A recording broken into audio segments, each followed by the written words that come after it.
Good evening, night owls, and welcome to Whisper Crowley.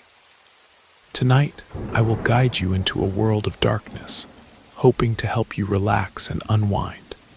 Perhaps some of you will even drift into a haunting yet soothing sleep. Before we begin, let me know where you're listening from and what time it is for you. And now, we begin. I've seen things in this world that would make most people question their sanity. But what happened at my uncle's farm in eastern Tennessee still gives me chills whenever I think about it. It was during one of those long summer visits, when I was maybe 12 or 13 years old. My parents would ship me off to my uncle's place for a few weeks every July, partly to give themselves a break, and partly because they thought the fresh air and farm work would be good for a city kid like me. The farm was beautiful in a wild, untamed sort of way. Rolling hills covered with oak and maple trees, a creek that ran clear and cold even in the hottest weather, and old tobacco barns that had been standing since before the Civil War. But it was also isolated. The nearest neighbor was 3 miles away, and the closest town was a 30-minute drive down winding mountain roads. On this particular evening, I'd been helping my uncle repair a fence line that ran along the edge of his property, where the pasture met the tree line. We'd worked until just past sunset, and by the time we finished, it was that purple-gray twilight hour when shadows start to stretch and blend together. My uncle had gone back to the house to clean up for dinner, but I decided to take a detour through the woods on my way back. There was an old hunting trail that cut through the forest and came out near the barn, and I'd walked it dozens of times during my visits. Even in the gathering darkness, I knew the path well enough to navigate it safely. I was maybe halfway through the woods when I saw the shadow. At first, I thought it was just my imagination playing tricks on me. Out of the corner of my eye, I caught a glimpse of something small and dark moving between the trees off to my left. When I turned to look directly at it, there was nothing there but moss-covered tree trunks and underbrush. But then I saw it again, this time more clearly. It was the shadow of a child, or at least something child-sized. I could see the silhouette clearly against the lighter-colored bark of a large oak tree. Small body, arms and legs in proportion, head tilted at an angle like it was watching me. But here's the thing that made my skin crawl. There was no child casting the shadow. The shadow was there, dark and well-defined, but when I looked for the source, there was nothing. Just empty air where a person should have been standing. And then it started to move. I've never seen anything move that fast in my life. The shadow went from standing still to racing up the trunk of that oak tree in the blink of an eye, moving with a fluid, impossible speed that defied everything I knew about physics. It reached the upper branches in maybe 2 seconds, paused there for just a moment, then leaped to another tree 20 feet away. But here's what really got to me. It made no sound at all. When a real person climbs a tree, you hear branches creaking, bark scraping, leaves rustling. When they jump from tree to tree, you hear the impact of their landing, the sound of wood bending under their weight. This shadow moved through the forest canopy like it weighed nothing at all, like it was made of air and darkness instead of flesh and bone. I stood there transfixed, watching this impossible thing leap from tree to tree in a wide circle around me. It never got closer than maybe 30 feet, but I could feel its attention focused on me like a weight pressing down on my chest. Every time it paused on a branch, that shadowy head would turn in my direction, and I knew it was studying me.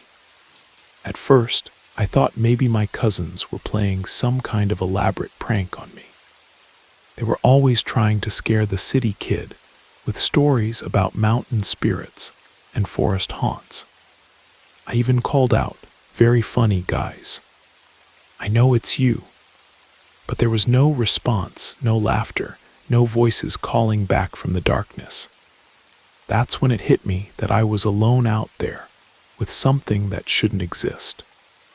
I started walking faster toward the house, trying to act casual, but fighting the urge to break into a run.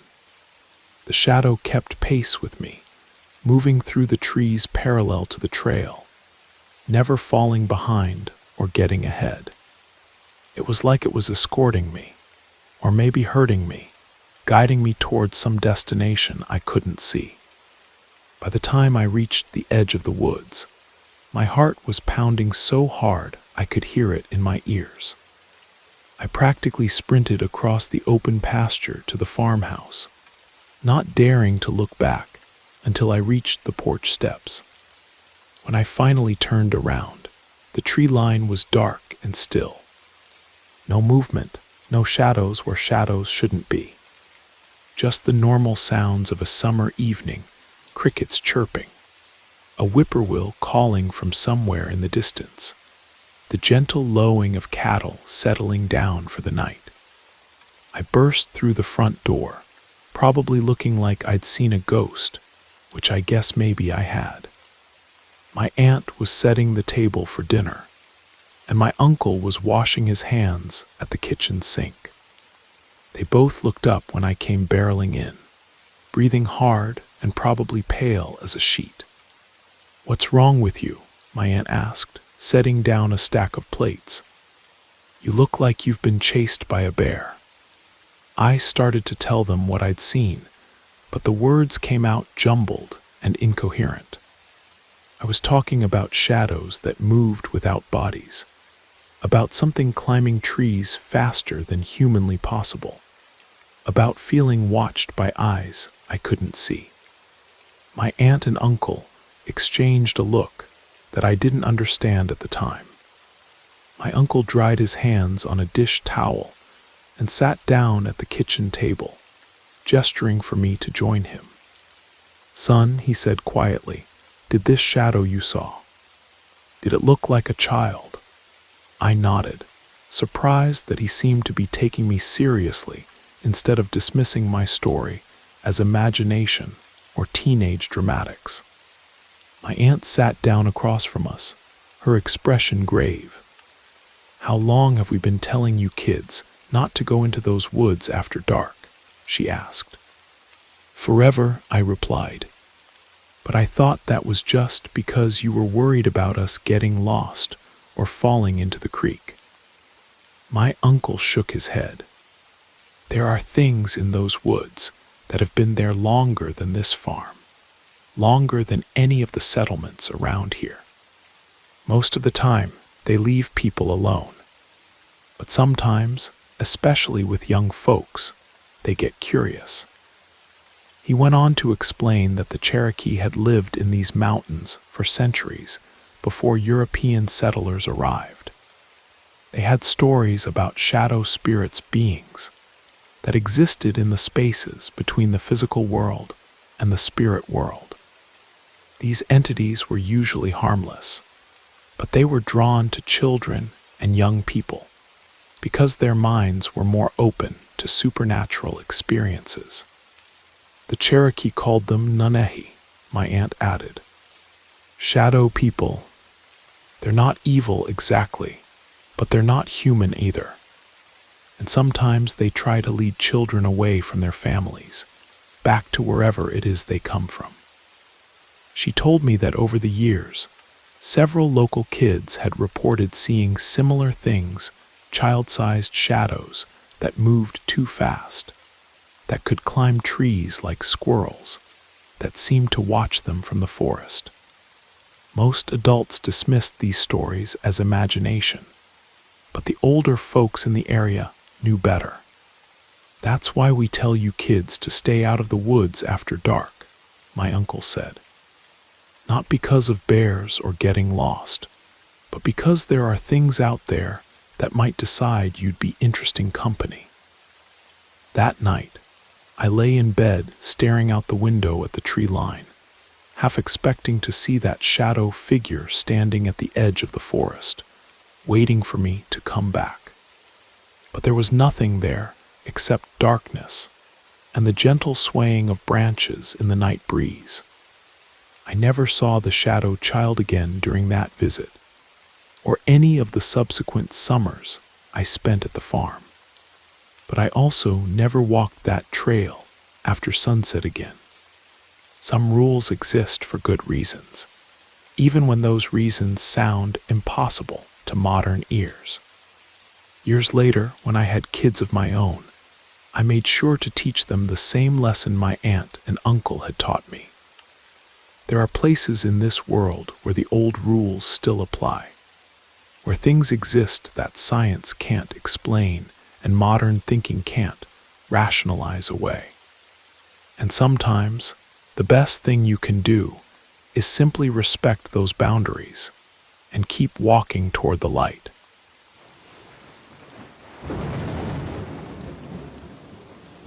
I hope you enjoyed the first story. If you did, don't forget to leave a like. But if I didn't do my job well, feel free to give it a thumbs down. Either way, drop a comment and let us know where you're listening from and what time it is for you. Now, let's continue. I spent 15 years as a long-haul trucker, driving an 18-wheeler across every interstate highway in America. Most of that time, I was running a refrigerated trailer, hauling frozen foods and produce from distribution centers to grocery stores all over the country. It was hard work, long hours, irregular sleep, nothing but truck stop coffee and gas station sandwiches for weeks at a time. To stay alert during those endless night drives, I used to take caffeine pills. Just over-the-counter stuff, nothing illegal or dangerous. I'd learned the hard way that prescription stimulants could mess with your head, make you see things that weren't there or hear voices in the engine noise. So I stuck to caffeine and willpower, and in 15 years of driving, I never had a single accident or safety violation. But what I saw on Interstate 64 outside of Louisville, Kentucky, wasn't caused by stimulants or sleep deprivation. I was stone-cold sober and wide awake when it happened, and I'll swear to that on a stack of Bibles. It was sometime around midnight on a Tuesday in late October. I was hauling a load of frozen chicken from a processing plant in Arkansas to a distribution center in Ohio, running that familiar stretch of I-64 that cuts through southern Indiana and northern Kentucky. The weather was overcast, with low clouds that made the night seem darker than usual, and traffic was light. Just the occasional semi-truck and a few cars with out-of-state plates. I was approaching the bridge that crosses the Ohio River between Indiana and Kentucky when I saw them. Two figures standing on the shoulder of the highway, maybe 50 yards ahead of my headlights. At first glance, they looked like people, human-shaped silhouettes against the guardrail that separated the road from the steep embankment leading down to the river. But there was something wrong with the way they looked, something that made my hands tighten on the steering wheel. They were glowing, not brightly, not like they had flashlights or reflective clothing. It was more like a soft, pale luminescence that seemed to come from within them, like moonlight shining through fog. And they were perfectly still, standing side by side, facing the oncoming traffic as if they were waiting for something.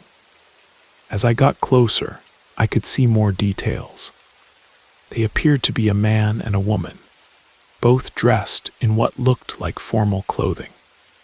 The man was wearing a dark suit, and the woman had on a long dress or gown that seemed to flutter slightly in a breeze I couldn't feel. They were holding hands, standing close together like a couple posing for a photograph. But here's what really got my attention. I couldn't see their faces. Not because of the distance or the lighting, but because they didn't seem to have faces. Where their features should have been, there was just smooth, pale emptiness, like looking at mannequins that had never been finished. I felt a chill run down my spine that had nothing to do with the October air conditioning. This wasn't right. People don't glow in the dark, and they don't stand motionless on busy highways in the middle of the night. My first thought was that these might be accident victims, people who had been injured in a crash and were in shock, wandering around in a daze. But as my truck rumbled past them, they didn't move, didn't turn their heads to look at me, didn't wave for help, didn't react to the noise and lights of an 80,000-pound vehicle passing just a few feet away. They just stood there, luminous and still, like sentinels guarding the approach to the bridge. I checked my mirrors as I passed, expecting to see them behind me, maybe walking toward the bridge or flagging down other vehicles. But when I looked back, they were gone, completely vanished, as if they had never been there at all. I pulled over at the next truck stop, hands still shaking slightly from adrenaline and confusion. I bought a cup of coffee and sat in the cab for about 20 minutes, trying to make sense of what I'd just seen. I even considered calling the Kentucky State Police to report possible accident victims on the highway. But what was I going to tell them? That I'd seen two glowing people who disappeared when I drove past them. Instead, I fired up my laptop and started researching that stretch of highway. What I found made my blood run cold. 3 years earlier, almost to the day, a young couple had been killed in a car accident at mile marker 247, exactly where I'd seen those glowing figures. According to the news reports, David and Sarah Mitchell had been driving back to Louisville after their wedding reception in Indiana, when their car hit a patch of black ice on the bridge. They'd lost control, crashed through the guardrail, and plunged 60 feet into the Ohio River below. The article included a photograph of the couple at their wedding reception, taken just hours before the accident.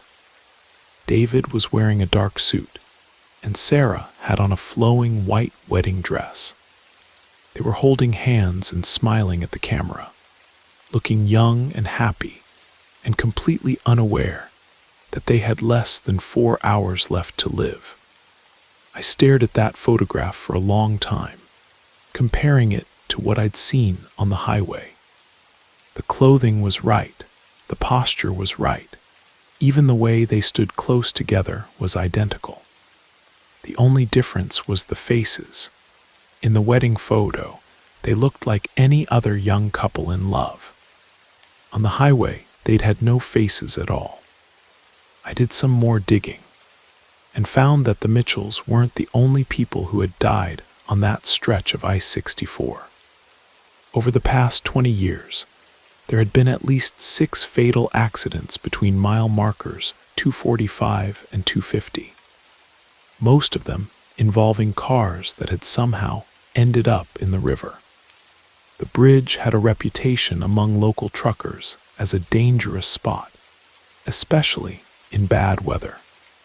But what really convinced me that I'd seen something supernatural was a forum post I found on a trucking website. A driver named Mike from Tennessee had posted about seeing 2 people glowing like ghosts on I-64 near Louisville. His description matched mine almost exactly.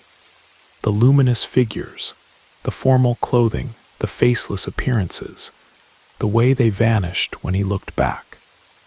3 other drivers had replied to Mike's post, all of them describing similar encounters on the same stretch of highway.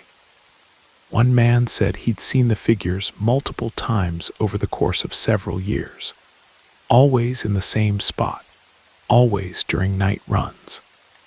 Another driver mentioned that local truckers had started calling them the Bridge Guardians, and that some guys would honk their horns or flash their lights when passing mile marker 247, like a salute to the dead. I've driven that route probably 50 times since that night, and I've never seen David and Sarah Mitchell again. But I always slow down when I approach mile marker 247, and I always check the shoulder of the road carefully. Sometimes I catch myself looking for that soft, pale glow against the guardrail, wondering if they're still out there, still standing watch over the bridge where their lives ended. I used to be skeptical about ghosts and supernatural phenomena. 15 years on the road teaches you to be practical, to trust your eyes and your experience over stories and superstitions. But after what I witnessed on I-64, I don't doubt anything anymore. There are places in this world where tragedy leaves an imprint, where the boundary between life and death becomes thin enough for the departed to break through. Mile marker 247 is one of those places, and David and Sarah Mitchell are still there, still together, still trying to warn other travelers about the dangers that claimed their lives. I hope they find peace someday, but until they do, I'll keep watching for them on those dark stretches of highway. And I'll keep believing in things that can't be explained by logic or science or common sense, because some truths can only be understood with the heart.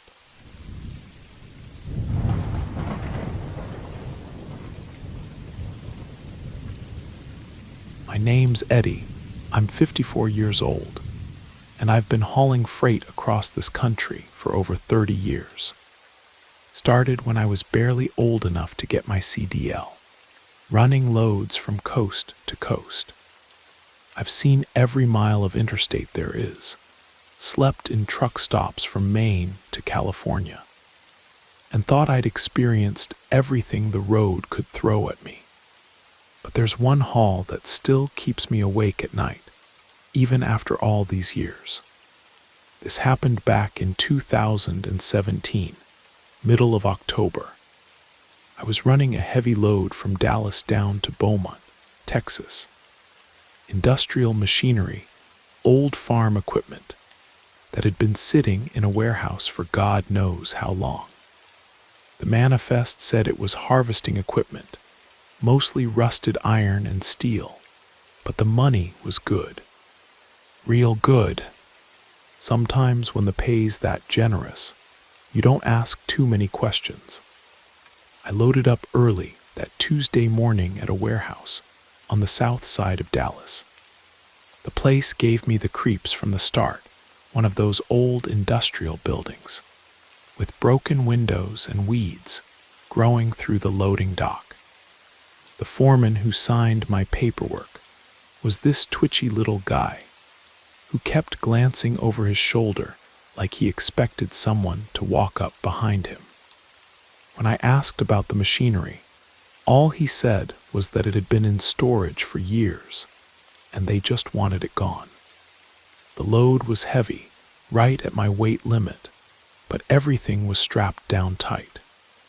I did my inspection twice, checking every chain and binder. The biggest piece was this massive combine harvester, old as dirt and covered in rust stains that looked almost black in the warehouse lighting. There was something about the way the shadows fell across it that made my skin crawl, but I figured it was just the early morning jitters. I pulled out around 7 in the morning, planning to make Beaumont by late afternoon. should have been a straightforward run down Interstate 35, then east on Highway 105. Easy money for a day's work. The first few hours went smooth as silk. Traffic was light, weather was perfect, and my rig was running like a dream. But somewhere around noon, about 50 miles south of Dallas, I started hearing noises from the trailer. At first, it was just a soft thumping, like maybe one of the tie-down chains had come loose and was bouncing against the trailer wall. Happens all the time with heavy loads, especially on rough pavement. I figured I'd check it at my next fuel stop. The thumping got louder as the afternoon wore on. By the time I hit the outskirts of Huntsville, it sounded like someone was back there with a sledgehammer, pounding on the inside walls of my trailer. But it wasn't random. There was a pattern to it. 3 slow knocks, then silence. 3 more knocks, then silence again. Like someone was trying to communicate. I pulled into a truck stop just outside Huntsville to check the load. The sun was starting to set, casting long shadows across the parking lot. I walked around to the back of the trailer, flashlight in hand, and opened the rear doors. Everything was exactly where I'd left it that morning. The old combine was still chained down tight, not so much as a scratch on the trailer walls. But there was this smell, metallic and sour, like old blood mixed with motor oil.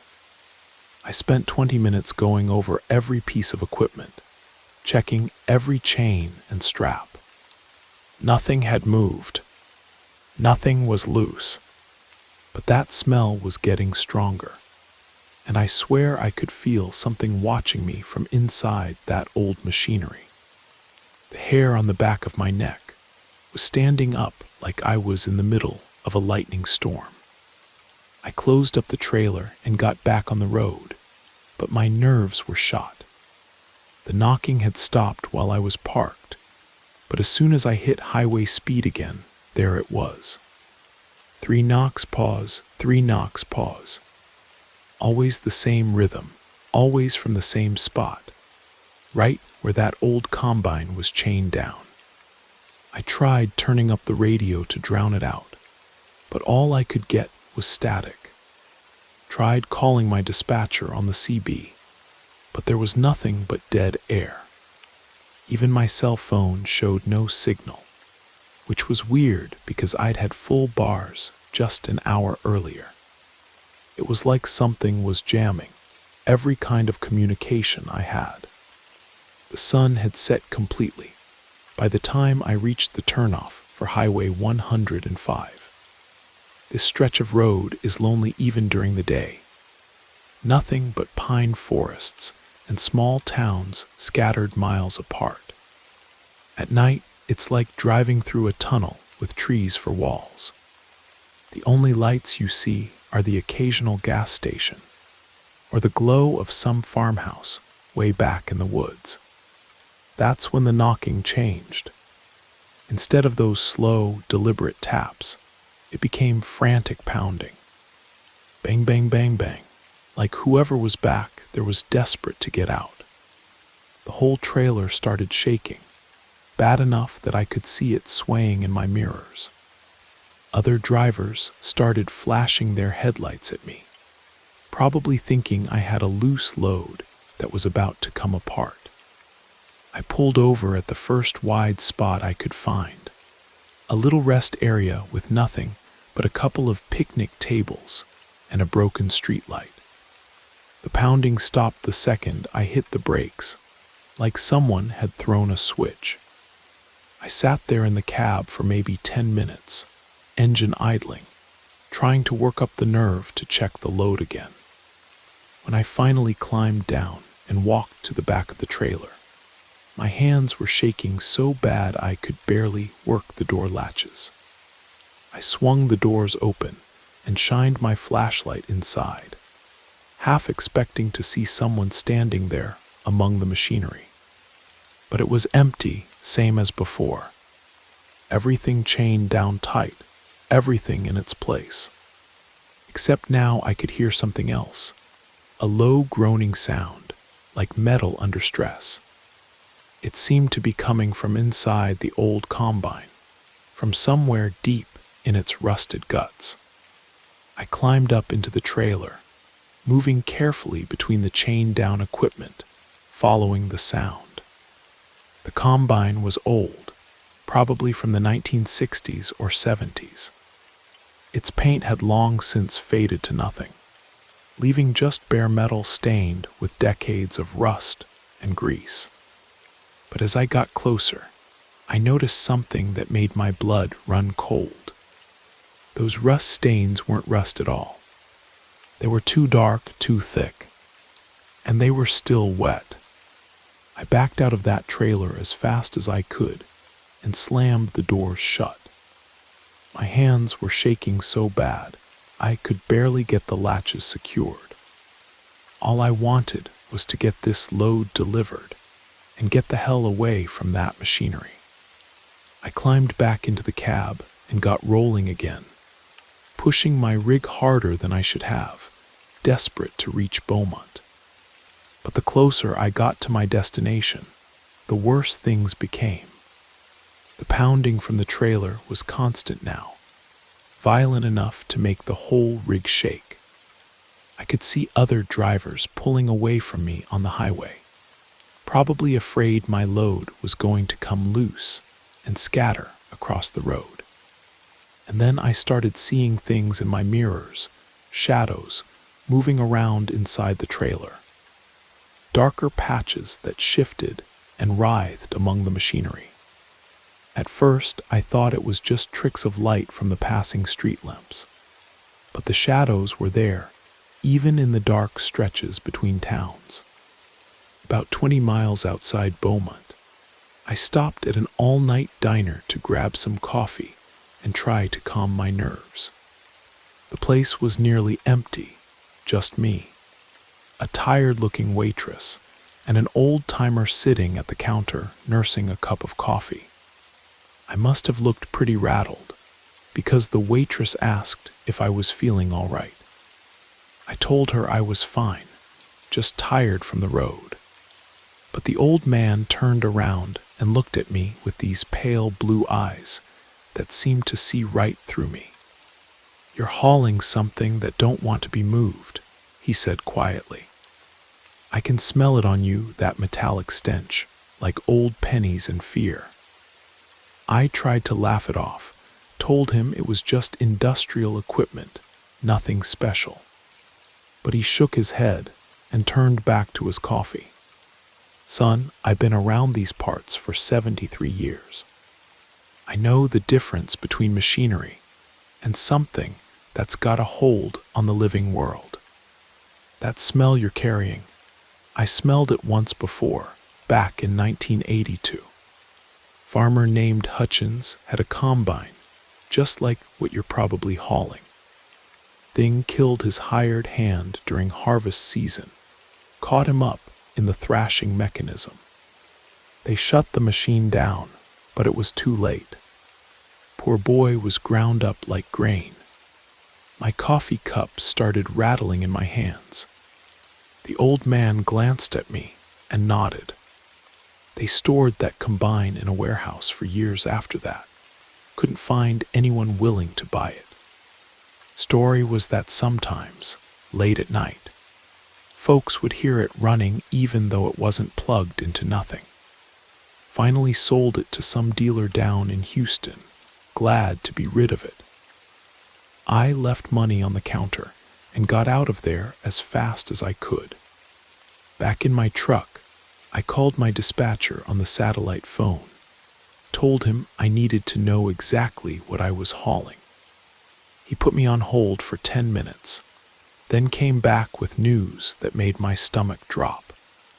The combine I was carrying was the same one the old man had told me about.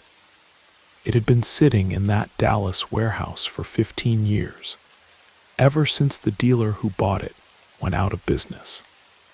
The manifest listed it as industrial equipment for disposal. They weren't even planning to sell it.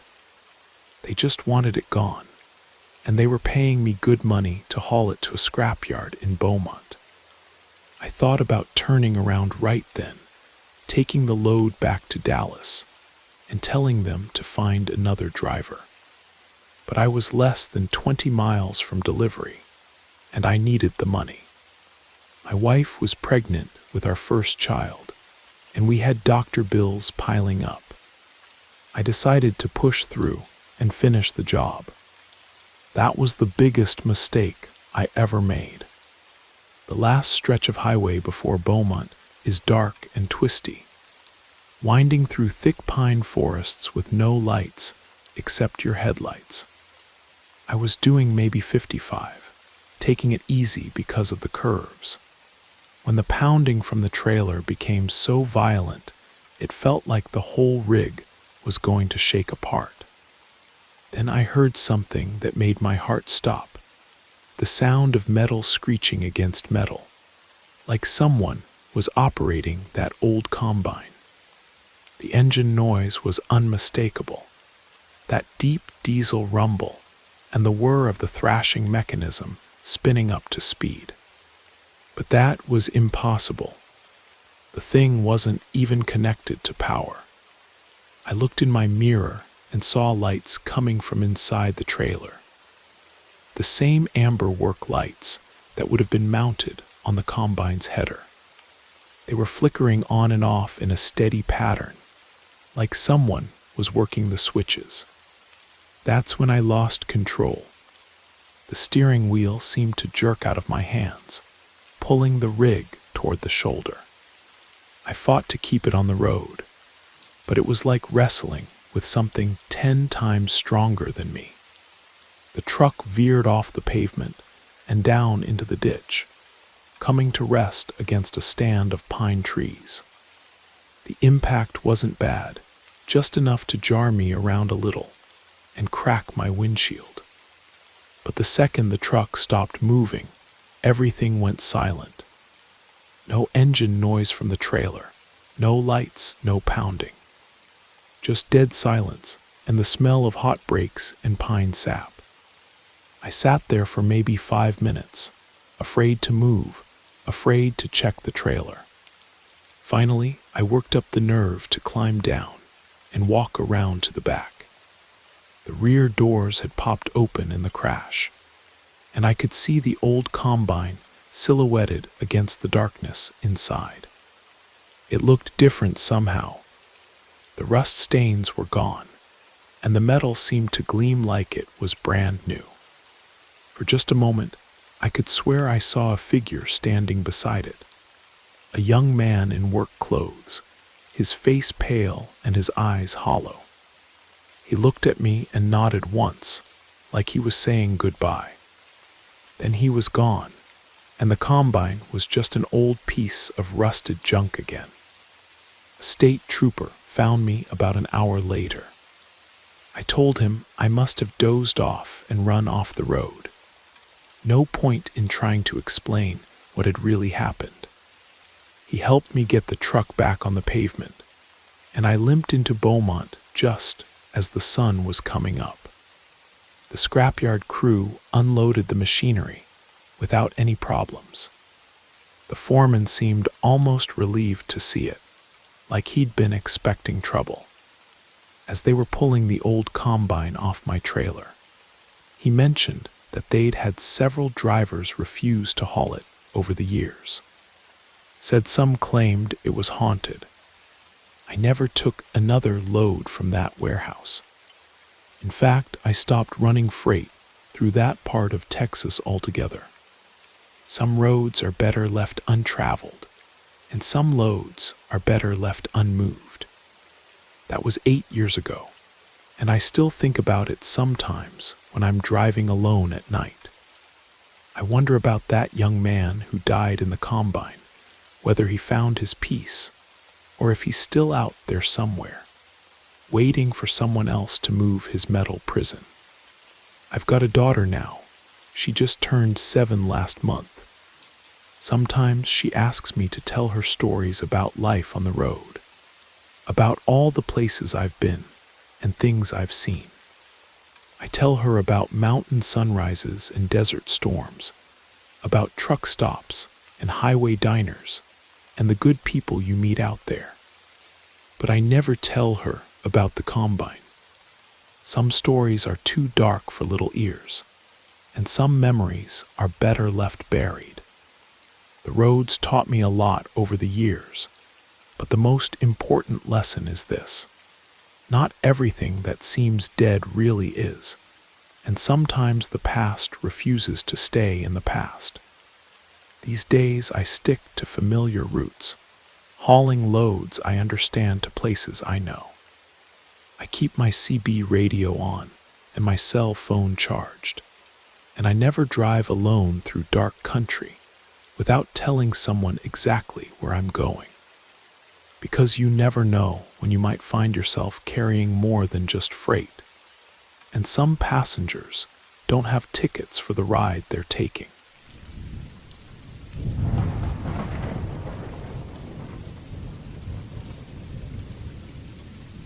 My name is Jake, and I'm 53 years old. I've been driving long-haul trucks for over 28 years, running routes all across the Pacific Northwest. The story I'm about to tell you happened in the winter of 2015, and it's something I've never spoken about until now. I was hauling a load of old-growth timber from a logging operation up near Mount Baker down to a lumber mill outside of Portland. It was one of those weeks where freight was moving fast and steady. So I'd been on the road for 6 straight days without making it home. I was sleeping in truck stops, grabbing meals at diners, and pushing through on nothing but black coffee and determination. I remember it clearly because it was during one of those brutal Pacific Northwest winter storms. I was driving my Peterbilt 379, an older rig with a strong Caterpillar engine, but she'd seen better days.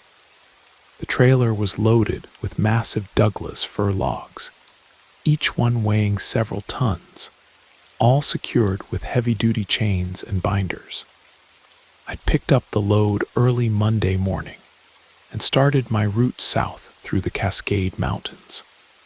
The weather had been holding steady, cold but clear, until Wednesday night when the storm front moved in. By Thursday morning, I was dealing with freezing rain and dense fog that cut visibility down to maybe 50 feet. That's when I decided to take the old mountain highway through the Gifford-Pinchot National Forest. Most drivers stick to the interstate, but I knew this back route would save me nearly 2 hours and keep me ahead of the worst of the storm. It's a winding, narrow road that cuts through some of the deepest, oldest forest in Washington state. The kind of place where the trees are so tall and thick that even in daylight, it feels like twilight. I was climbing steadily through the mountains, taking the curves slow and easy with all that weight behind me. The freezing rain had turned into a light snow, just enough to make the asphalt slick and treacherous. The forest pressed in close on both sides of the road, and my headlights could barely penetrate the wall of Douglas firs and western hemlocks. About halfway through the pass, I came around a sharp bend and saw something that made me ease off the throttle. There was a section of guardrail that had been completely torn away, not rusted through or damaged by time, but twisted and mangled like something massive had plowed right through it.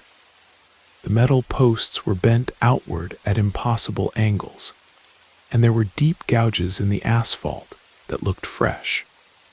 What really caught my attention was the trail of disturbed snow and debris that led from the broken guardrail straight across the highway and into the forest on the other side.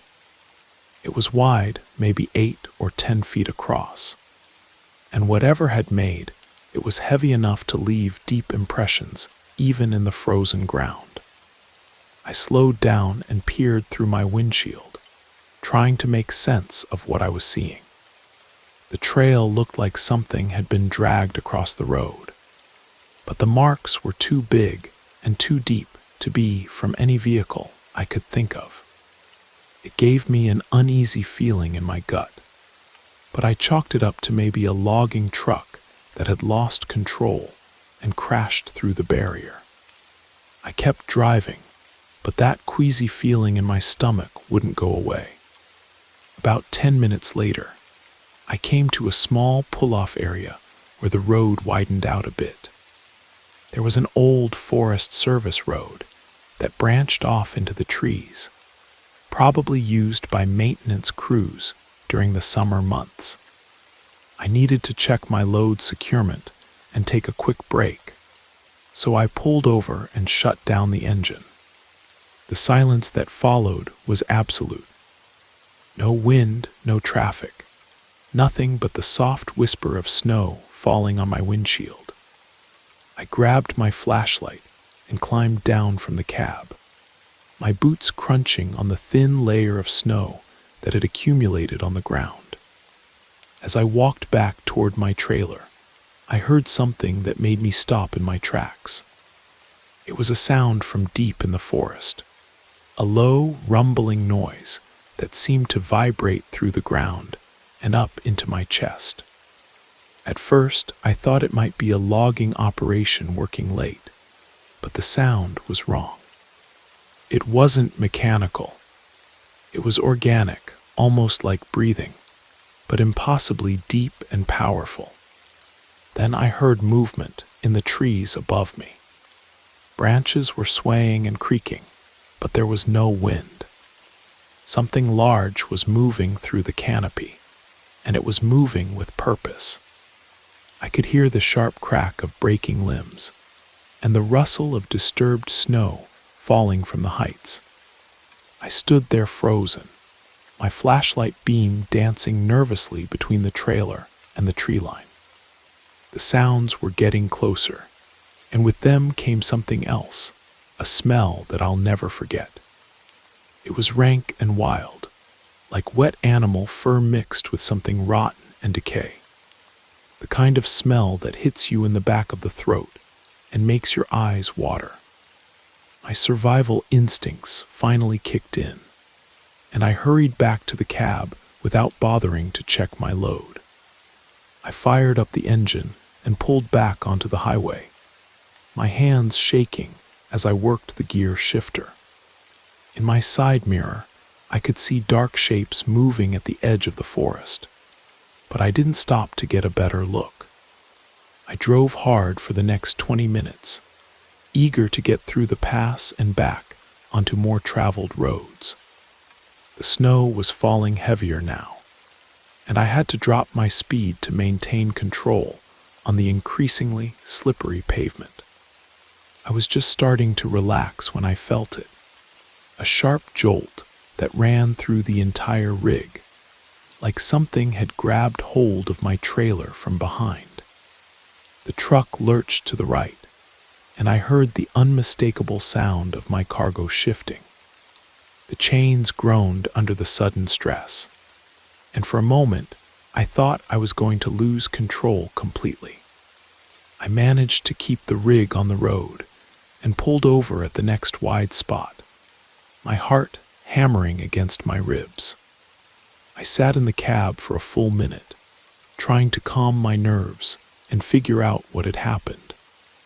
The most logical explanation was that one of the logs had shifted and thrown off my balance. But the way it had felt, like something had physically grabbed the trailer, didn't make sense. I grabbed my flashlight and a tire iron and climbed out to inspect the load. The snow was coming down harder now, and my breath formed thick clouds in the frigid air. I walked slowly around the trailer, checking the chains and binders, looking for any sign of what might have caused the disturbance.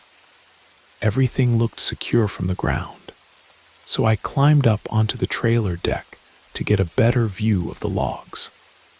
That's when I saw that one of the massive Douglas fir logs, easily 3 feet in diameter and weighing several tons, had been moved. Not shifted or rolled, but lifted and repositioned like it weighed nothing at all. The heavy chains that had been securing it were still intact, but they'd been stretched and twisted in ways that should have been impossible. I was standing there trying to process what I was seeing when I felt the trailer rock slightly beneath my feet, like something had just settled onto it. I turned around slowly, and that's when I saw it. It was crouched on the far end of my trailer, gripping the logs with hands that were too large and too powerful to be human. The thing was enormous, easily 8 feet tall even in its hunched position. Its body was covered in dark, matted hair that looked almost like fur, but there were patches where the skin showed through, and it was mottled and scarred like it had been burned or diseased. The head was the worst part. It was roughly human in shape, but stretched and distorted.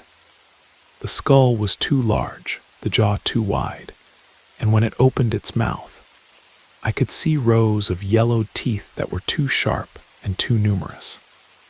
But it was the eyes that really got to me.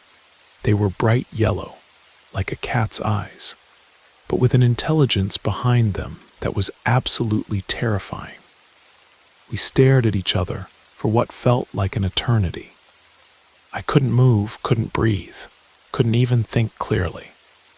The thing tilted its head slightly, studying me with those horrible yellow eyes, and I could hear it breathing, a deep, rasping sound that seemed to echo in the stillness of the forest. Then, without warning, it moved. Not toward me, but away, launching itself from the trailer in a single, fluid motion that carried it clear across the highway and into the trees on the other side. I heard the crash of breaking branches, and then silence.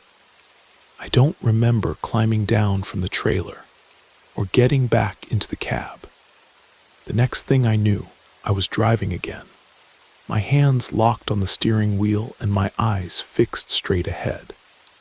I didn't stop until I reached the lumber mill in Portland, and even then, I sat in the parking lot for 20 minutes before I could work up the courage to get out and talk to the receiving clerk. When they unloaded my trailer, they found that one of the smaller logs had been snapped clean in half, and several of the chains had stress fractures that shouldn't have been possible given their load rating. The mill supervisor asked what had happened, and I told him it must have been the rough road conditions in the mountains. He seemed to accept that explanation, but I could see the doubt in his eyes. I've been driving these mountains for nearly 3 decades now, and I've seen a lot of strange things out there in the deep woods. But what I encountered that night was something different, something that doesn't belong in our world. I don't know what it was or where it came from, but I know it was real. I never took that mountain route again, and I've never told anyone about what happened until now. But sometimes, late at night when I'm driving through similar country, I find myself checking my mirrors more often than I should, and I always make sure my trailer is properly secured before I head into the deep woods. There are things out there in the darkness that we don't understand, things that are better left alone. I learned that lesson the hard way on a snowy night in the Cascade Mountains, and it's one I'll never forget.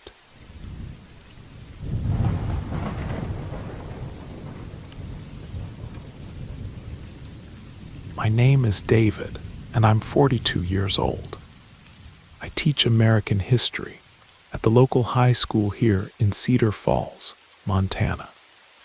What I'm about to tell you didn't happen to me directly, but to my grandfather, Samuel McCready, who owned a cattle ranch in the Montana wilderness back in the 1950s. Grandpa Sam told me this story countless times when I was growing up, usually during those long winter evenings when we'd sit by the fireplace in his old ranch house. He'd stoke the fire, pour himself a glass of whiskey, and his eyes would get that distant look as he transported me back to a time when the world seemed darker and more mysterious.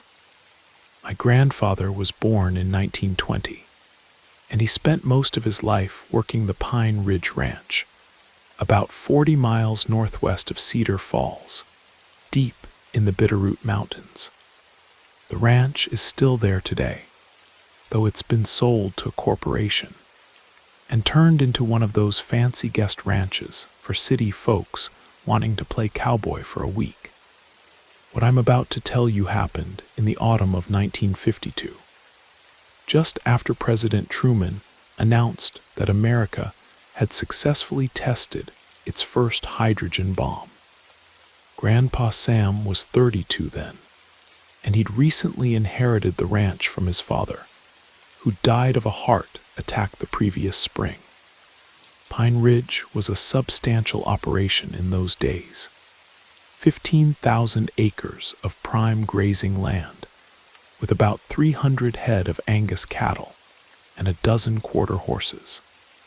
There were 8 ranch hands living in the bunkhouse, plus their families scattered across the property in small cabins. This was before rural electrification reached that far into the mountains, so everything ran on kerosene lamps and wood-burning stoves. The nearest town was Cedar Falls, and in bad weather, that dirt road could become impassable for weeks at a time. My grandfather had always been a practical man, the kind who believed in hard work, fair wages, and keeping his word. He didn't have patience for what he called old wives' tales or superstitious nonsense. He'd grown up reading popular mechanics and listening to radio programs about scientific breakthroughs. To him, the world operated according to natural laws that could be understood and explained. But after what happened that October, he never again dismissed the old stories that the ranch hands would whisper around the campfire. It was the second week of October when the trouble started. The aspens were turning gold, and there was already snow on the higher peaks. Grandpa Sam had just hired a new ranch hand, a drifter named Thomas Blackwood, who'd shown up looking for work. Nobody knew much about where Thomas came from. He spoke with a slight accent that might have been Cajun, or maybe just deep south. Said he'd worked ranches down in Louisiana and Texas, and he certainly seemed to know his way around cattle and horses. But there was something unsettling about Thomas Blackwood from the very beginning. He was a tall, lean man with coal-black hair and pale gray eyes that never seemed to look directly at anyone. He kept to himself, never joined the other hands for their evening poker games or weekend trips into town. The ranch foreman, an old-timer named Buck Morrison, who'd worked for the McCready family for over 20 years, took an immediate dislike to the newcomer. "There's something off about that fellow," Buck told my grandfather one evening as they went over the books in the ranch office. "He's got the look of a man who's running from something. And did you notice his hands? Fingers longer than they ought to be, and those fingernails. Keeps them sharp as claws." But what really disturbed Buck was Thomas's eating habits. While the other ranch hands would gather in the mess hall for hearty meals of beef stew and cornbread, Thomas would take his portions back to his bunk and eat alone. And when he did eat with the others, Buck noticed that Thomas preferred his steaks so rare They were practically raw, blood pooling on his plate. When the cook asked how he wanted his meat prepared, Thomas would just say, "Still breathing, if you can manage it," which the other hands found more than a little strange. The first sign of real trouble came during the 3rd week of October. One of the prize breeding bulls, a massive black Angus named Thunder, was found dead in the north pasture. At first, Grandpa Sam assumed it was a bear attack. Grizzlies were still common in those mountains, and they'd occasionally take livestock if their natural food sources were scarce before winter. But when he and Buck examined the carcass, they found something disturbing. Thunder's throat had been torn open with surgical precision, and chunks of meat had been carved away from the hindquarters.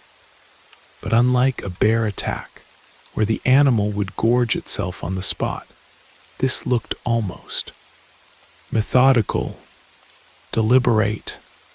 "No bear did this," Buck muttered, kneeling beside the massive carcass. "Look at these marks, Sam. These are tooth marks, but they're too big for a wolf, too precise for a bear. And what kind of predator kills a 2,000-pound bull and then only takes a few choice cuts?" 3 nights later, during the full moon, they lost 2 more cattle. Same pattern: throats torn out, select portions of meat removed, but most of the carcass left to rot. And that same night, Thomas Blackwood didn't return to the bunkhouse. When questioned the next morning, he claimed he'd ridden into town to send a telegram to family back east. But the Western Union office had no record of any telegrams sent by anyone matching his description. It was then that Buck Morrison came to my grandfather with a theory that seemed impossible, yet explained everything they'd observed. "Sam," Buck said, his weathered face serious in the lamplight of the ranch office, "I've been thinking about the old stories my grandmother used to tell me when I was growing up in the Dakotas. Stories about shapeshifters, creatures that walked between the world of men and beasts." My grandfather scoffed. "Come on, Buck. You're talking about fairy tales." "Am I?" Buck leaned forward, his voice dropping to barely above a whisper. "Think about it, Sam. Thomas shows up out of nowhere, won't say where he's from or why he left his last job. He eats raw meat, keeps those fingernails filed to points, and his eyebrows meet in the middle. That's one of the old signs, according to the stories. And every time we lose cattle, he's mysteriously absent from the bunkhouse. That's coincidence, Buck. The man's probably just restless, goes for walks when he can't sleep." "Maybe so," Buck said, but his tone suggested he wasn't convinced. "But there's something else. You know how the horses react when certain people are around? Well, they won't go near Thomas. Even old Buttercup, who's gentle as a lamb with everyone, starts snorting and backing away whenever he comes into the stables."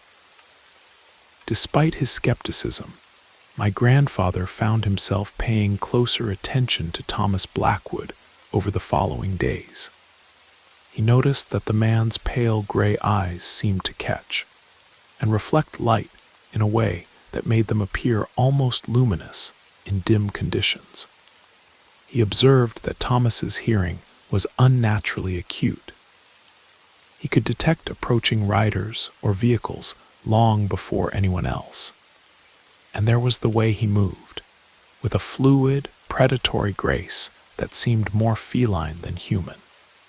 The night of October 31st, Halloween, though nobody on the ranch made much of that particular holiday in those days, my grandfather decided to take action.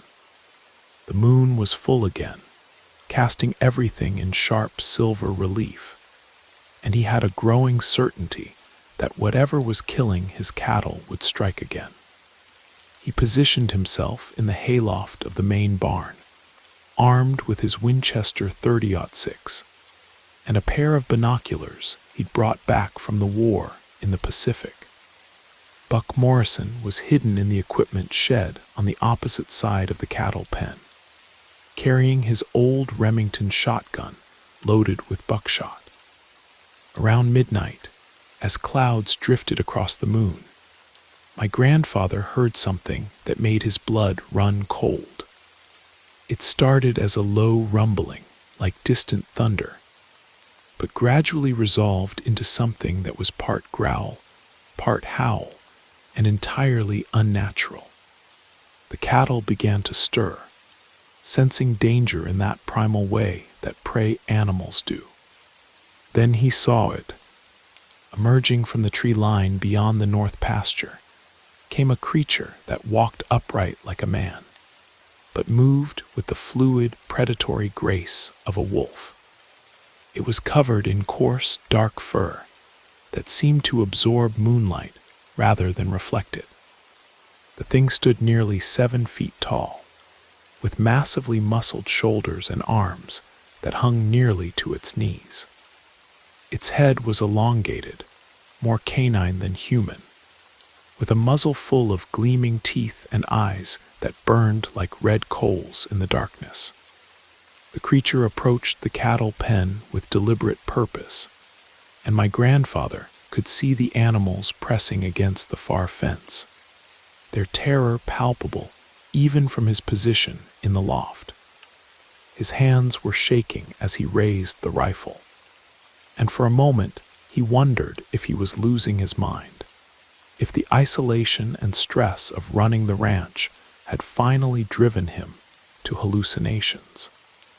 But then the creature fixed its burning gaze directly on the barn loft, as if it knew exactly where he was hiding, and my grandfather realized that this was no hallucination.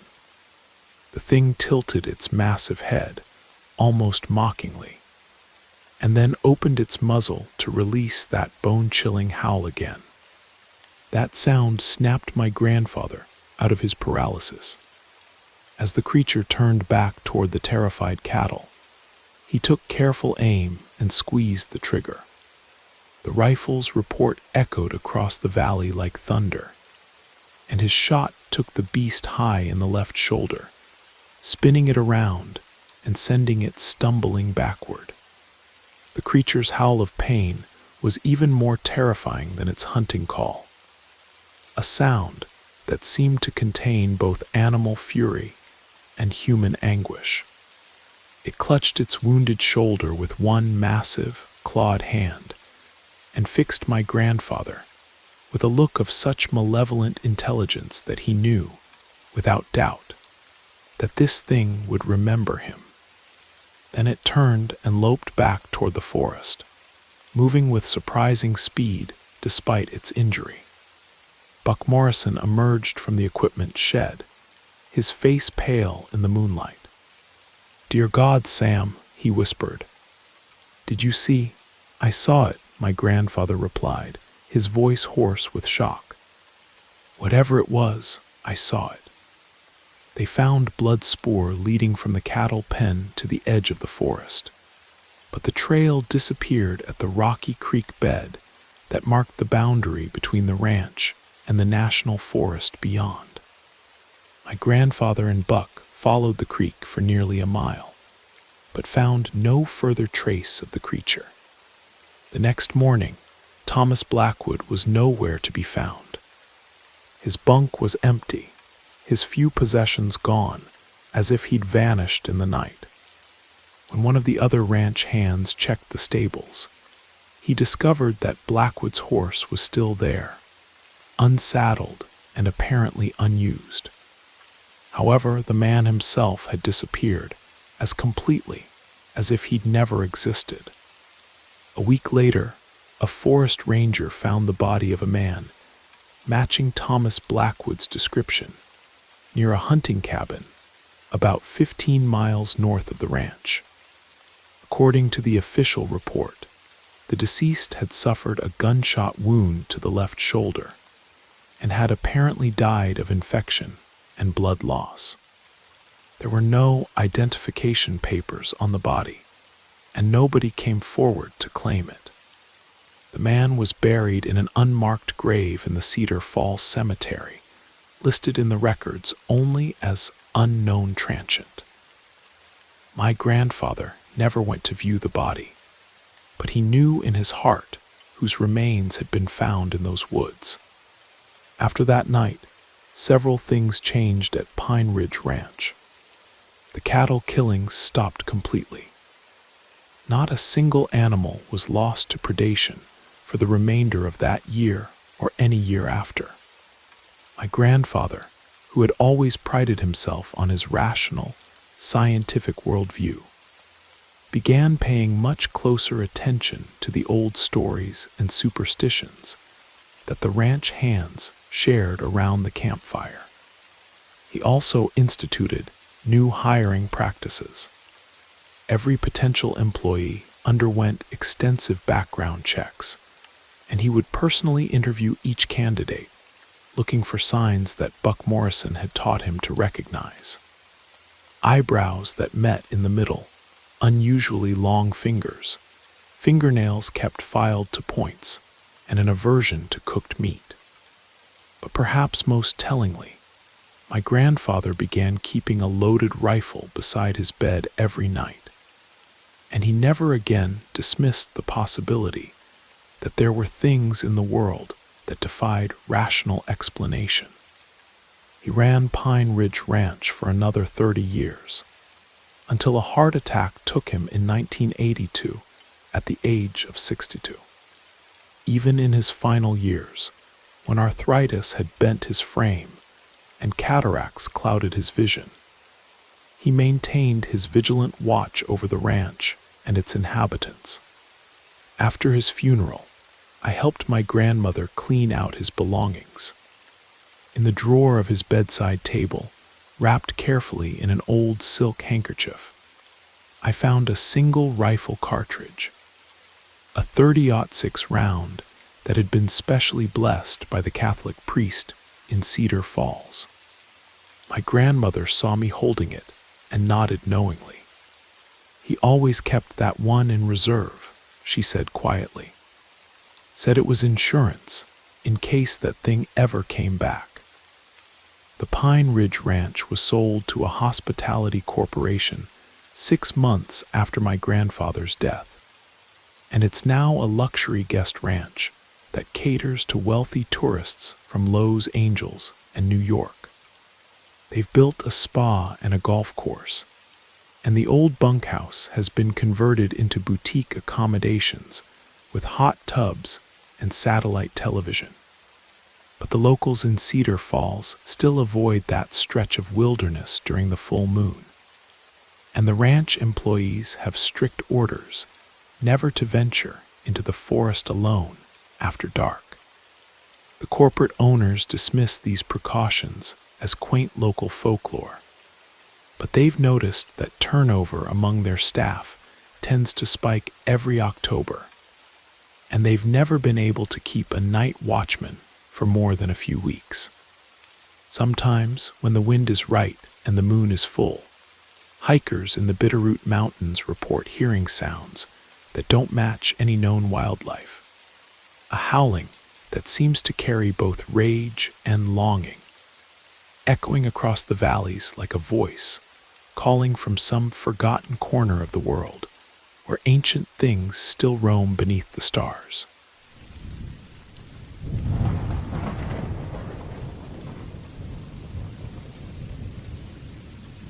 My name is Anthony, though nobody around here calls me that. Everyone knows me as Tony. I'm 69 years old now, born and raised right here in Millfield Hollow, a small settlement tucked away in the mountains of eastern Kentucky. It's a simple place, a dirt road winding through maybe 40 houses scattered among the hills, all surrounded by thick woods and old tobacco fields. We don't have much commerce, just Murphy's General Store that closes early, and the little white church where folks still gather on Sundays. The nearest real town is about 20 miles down the mountain. I'm going to tell you about something that happened here when I was younger, in my early 20s. Most people prefer not to talk about it. Others just laugh it off, say it's the ramblings of an old man who's had too much moonshine. But I remember clearly what I saw, and I wasn't the only one. Back then, I lived with my parents and helped work our small farm. My routine was simple enough. I'd get up before dawn, bring the cows in from the pasture, and milk them. By the time I finished, it was usually around 10 in the morning. I'd have lunch, then take a nap in the hammock on the porch with my belly full. Evenings, I'd sit on the wooden bench outside and listen to the radio until sleep took me. In our little hollow, there was a man people talked about in hushed voices. His name was Clarence. You know the type, a man who seemed to carry some invisible burden on his shoulders. He lived alone in a rundown cabin set back in the woods, near where the old tobacco barn used to stand. Nobody knew much about his business, only that he'd show up at Murphy's store every so often to buy whiskey and cigarettes. The rest of the time, he just disappeared into the mountains. The strange things started in a way that nobody paid much attention to at first. You know how it is when something seems like just a coincidence. It was sometime in May, a few days after the church's spring revival, when Earl Murphy's hunting dog turned up dead by the side of the road, its belly torn open. Nobody saw or heard anything, no barking, no yelping, nothing.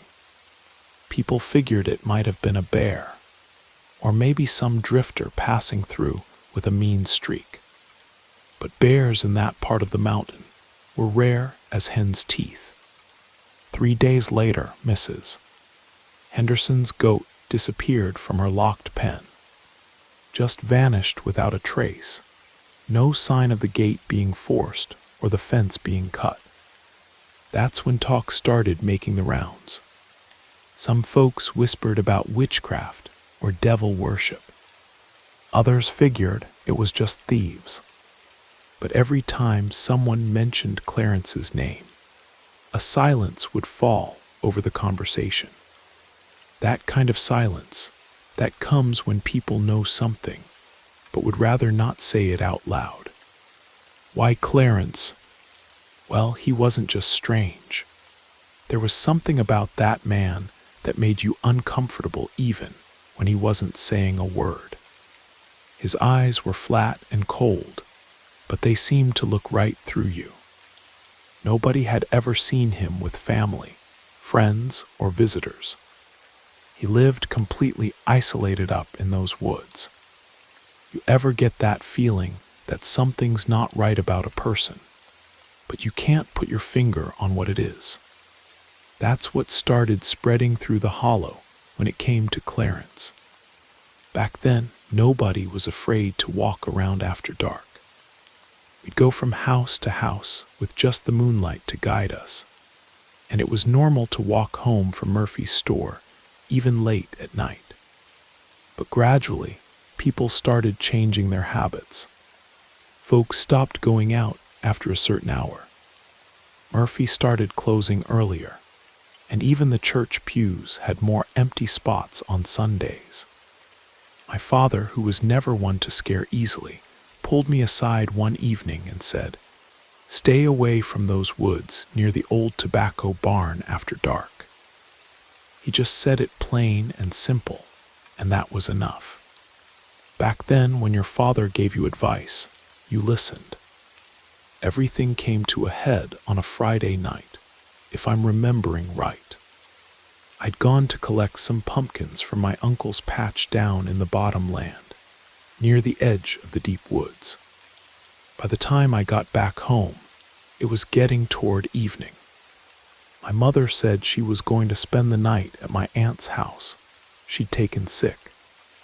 My father had already left to help his friend with some late milking, so I found myself alone for the night. That wasn't unusual back then. We were used to it. The house was simple, wood frame with just a kerosene lamp burning in the main room and another in the bedroom. I remember eating a small supper and going to bed not long after. But sometime in the early hours of the night, I woke up to sounds coming from outside. It sounded like something heavy being dragged across the yard, but it was slow and deliberate. It wasn't the sound of a person walking. I got up quietly, grabbed the poker from beside the fireplace, and crept to the gap in the window shutters. At first, I couldn't see anything, but then I heard a snap, like a dry branch being stepped on. That's when I saw it, something crouched there in the shadows. It was hunched over, but I could tell it was tall. Its fur was dark and matted, almost black. Its breathing was heavy and labored, so much so that it made the leaves on the nearby apple tree rustle. I didn't move a muscle. I just stood there, holding my breath and gripping that iron poker. The thing slowly straightened up from behind the tree, like it was sniffing the air for something. Its head was elongated, wolf-like, but I couldn't make out the face clearly. Just the way it moved and its hunched posture. This definitely wasn't a dog, and it sure as hell wasn't human. It stood there for several seconds, then began dragging itself slowly back toward the woods. I stayed frozen at the window, too scared to close the shutters, too scared to move away. I watched as it made its way toward the apple trees and the edge of the forest. But then, out of nowhere, the creature turned its head in my direction. The moment our eyes met, I felt ice water run through my veins. It took 2 slow steps forward, then broke into a run straight toward the house. I slammed the shutters closed through the latch and ran to the door to make sure it was barred tight. The kerosene lamp nearly slipped from my trembling hands. Our house was small, and I could hear every step it took outside. It began circling the house, scraping its claws against the wooden walls, testing the windows, and finally stopping at the front door. It pushed against the door, but couldn't get it open. Then it went back to circling the house. This went on for what felt like 20 or 30 minutes. I was crouched behind the kitchen table, clutching a butcher knife, thinking that if that thing got inside, I'd stab it in the gut. I was shaking so hard, I don't know how I didn't pass out right there. The only thought running through my head was, is this how I'm going to die? Suddenly, I heard a loud crack from outside, then a gunshot followed by another. I heard the creature running away, and then everything went quiet. A few minutes later, my father opened the door with a lantern in one hand and his rifle in the other. His face was white as a sheet. He said he'd seen something leap into the woods, but couldn't make out what it was. The next morning, we found claw marks gouged deep into the wood of our door. Neighbors started showing up, everyone wanting to know what had happened. My father told them the basics, said he'd seen some large animal running off into the woods after he fired 2 shots. Joe Collins, Pete from the store, and 4 other men volunteered to track it down. They formed a search party and went into the woods right after lunch. They found blood near the dry creek bed and footprints much larger than any dog's. They said the trail led deep into the thick forest. Further along, they found a piece of torn fabric caught on a thorn bush. It was dark and dirty, stained with earth, looked like human clothing.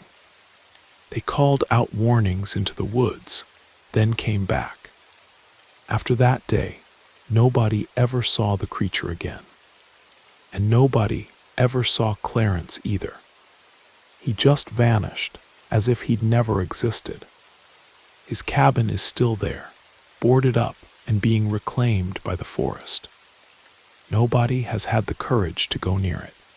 Not even the curious folks, or the ones who consider themselves brave. Even today, that old cabin sits there falling apart, and anyone who passes by quickens their step, even without knowing for sure if it really was Clarence, or if there really was such a thing as a werewolf up in those Kentucky mountains. But I know what I saw that night, and I'll never forget it.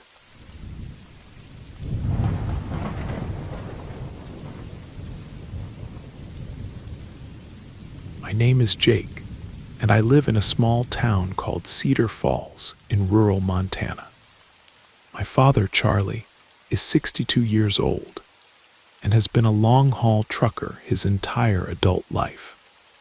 He's got stories from the highways of America that would make your blood run cold, supernatural encounters that leave him shaking every time he tells them. There's one story in particular that he can never forget, and every time he recounts it, his voice gets shaky, and he lets out this nervous laugh that tells you he's reliving every terrifying moment. This happened about 15 years ago, when Dad was hauling propane tanks from a depot in Billings up to a small mountain town called Glacier Peak. He was driving his pride and joy, a 1995 Peterbilt with chrome stacks, and a deep blue paint job that gleamed even in the moonlight. It was around 11:30 at night when he started climbing the winding mountain pass on Highway 12. The road was steep and narrow, cutting through dense pine forests with no streetlights for miles. Dad says the only illumination came from his headlights cutting through the darkness, and the occasional flicker of stars through the canopy above. That's when he saw her, an elderly woman, probably in her 70s, standing on the shoulder of the road. She was wearing a simple house dress and clutching a worn canvas shopping bag. Something about seeing her there, alone in the middle of nowhere at that hour, made Dad's stomach turn. He'd been driving trucks for over 30 years and had a strict policy about not picking up hitchhikers. But something compelled him to stop. Maybe it was the way she stood there so still, like she'd been waiting for him specifically. Maybe it was the fact that the nearest town was still 20 miles up the mountain. Whatever it was, Dad found himself pulling over and rolling down his window.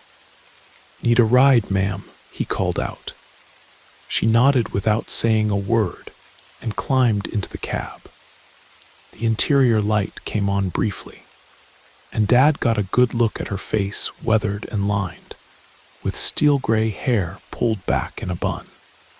But it was her eyes that unsettled him. They were distant, like she was looking at something far beyond the windshield. Dad turned up the heat and started climbing the mountain again. The CB radio crackled with chatter from other drivers, but his passenger remained completely silent. She sat rigid in her seat, hands folded over her shopping bag, staring straight ahead with that same vacant expression. He tried making conversation a few times, asked where she was headed, commented on the cold weather, but she didn't respond. After a while, he gave up and focused on navigating the treacherous curves of the mountain road. They'd been driving for about 20 minutes when she suddenly spoke up, her voice barely above a whisper. "You can let me off right up there," she said, pointing to what looked like an old logging road that disappeared into the trees. Dad slowed down and pulled over at the spot she'd indicated. It was pitch black except for his headlights, and he could barely make out the outline of a few dilapidated cabins nestled among the pines. "You sure this is where you want to get out?" he asked. "Looks pretty isolated." She was already reaching for the door handle when something made Dad ask the question that would haunt him forever. "Aren't you afraid to be walking around out here alone at this time of night?" The woman turned to look at him, and for the first time that evening, her face showed expression. A slow, unsettling smile spread across her lips, and she fixed him with a stare that seemed to look right through him. "When I was alive," she said in that same whisper-quiet voice, "I used to be." Dad watched in horror as she opened the door and stepped out into the darkness. But instead of walking away, she simply faded, like smoke dissolving in the wind. She became more and more transparent until there was nothing left but empty air, and the sound of the truck door hanging open. A chill ran down Dad's spine so intense that his hands started trembling on the steering wheel. He couldn't speak, couldn't think straight. All he could do was reach over and pull the passenger door shut, then press the accelerator and get the hell out of there. He drove the rest of the way to Glacier Peak in complete silence, his mind reeling from what he'd witnessed. To this day, he swears it was the most terrifying experience of his life. And true to the promise he made himself that night, he has never, not once, picked up another hitchhiker since.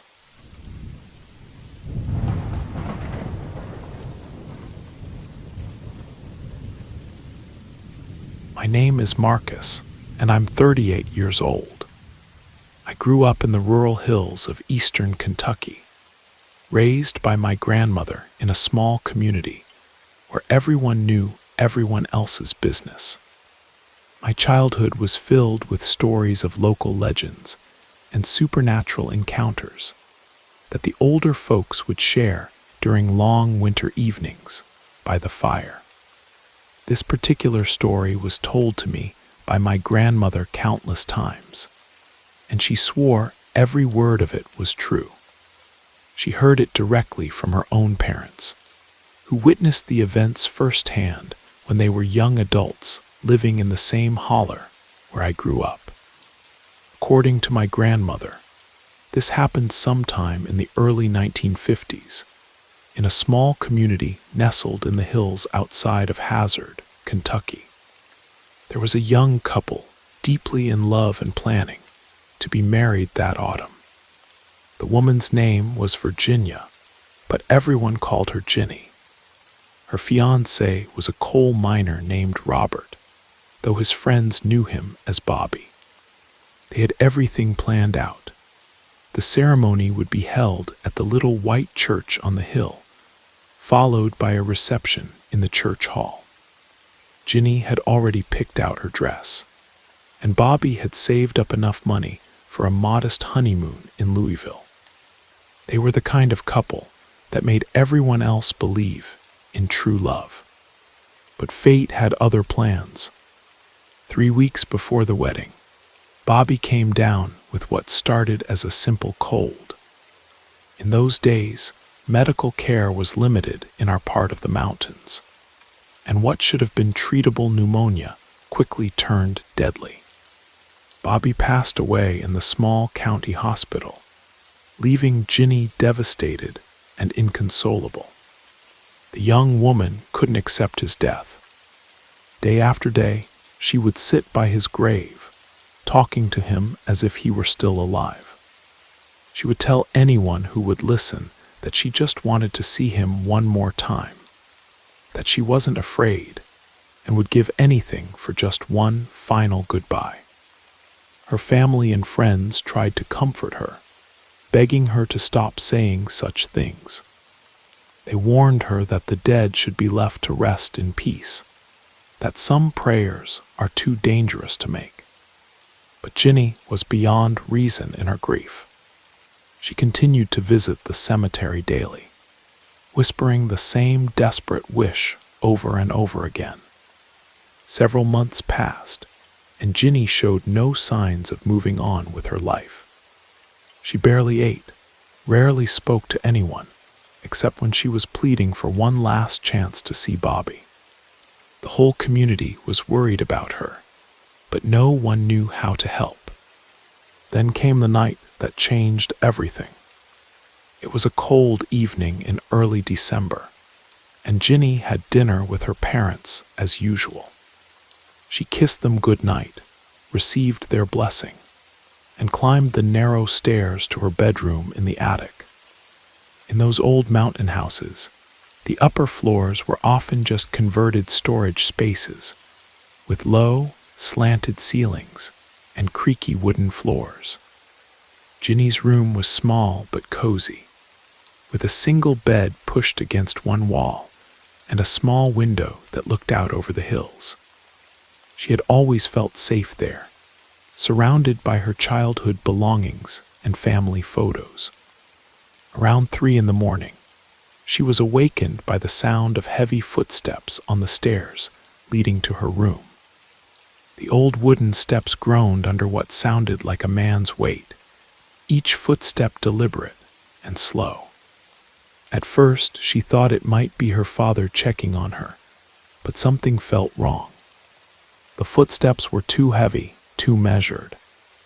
Ginny sat up in bed, her heart beginning to race as the footsteps reached the top of the stairs and continued across the attic floor toward her room.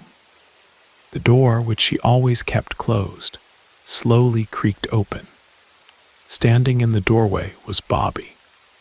He looked exactly as he had the day before he got sick, same work clothes, same gentle eyes, same face she had kissed goodbye so many times. But there was something different about him now, something that made the air in the room turn ice cold. He walked slowly to the foot of her bed, never taking his eyes off her face. When he spoke, his voice was hollow and distant, like an echo from somewhere far away. "You said you wanted to see me," he said, his words cutting through the silence like a blade. "You think death is something to play with." The sound that came from Ginny's throat was unlike anything human, a scream so piercing and filled with terror that it literally dislocated her jaw. The force of her own voice caused her mouth to lock open in an unnatural position, leaving her unable to speak or close it. Her parents burst into the room moments later, finding their daughter in shock and unable to explain what had happened. They rushed her to the doctor in town, who managed to reset her jaw and wire it shut while it healed. For months afterward, Ginny had to wear a cloth bandage tied around her head to keep her jaw in place. My grandmother told me she actually saw Ginny around town during that time, always with that white cloth wrapped around her face, her eyes haunted by whatever she had witnessed that night. Ginny never spoke about what happened in detail, but she never again asked to see Bobby. Some wishes, my grandmother would always say at the end of this story, are too dangerous to make. The dead have their own world now, and sometimes they don't appreciate being called back to ours.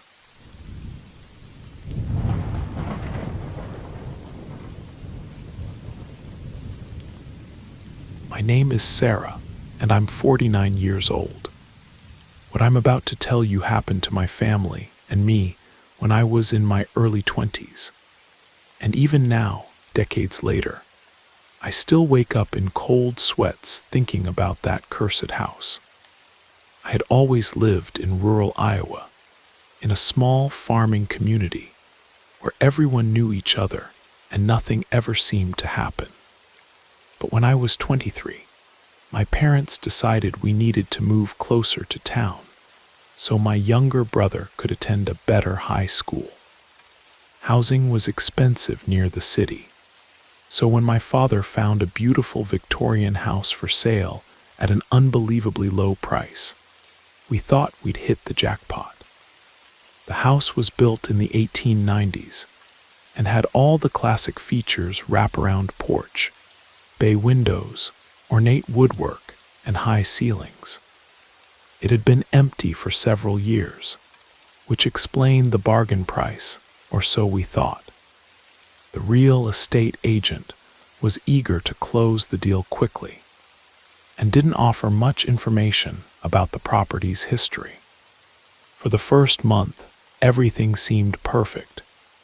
I loved my spacious bedroom on the second floor, with its large windows overlooking the tree-lined street.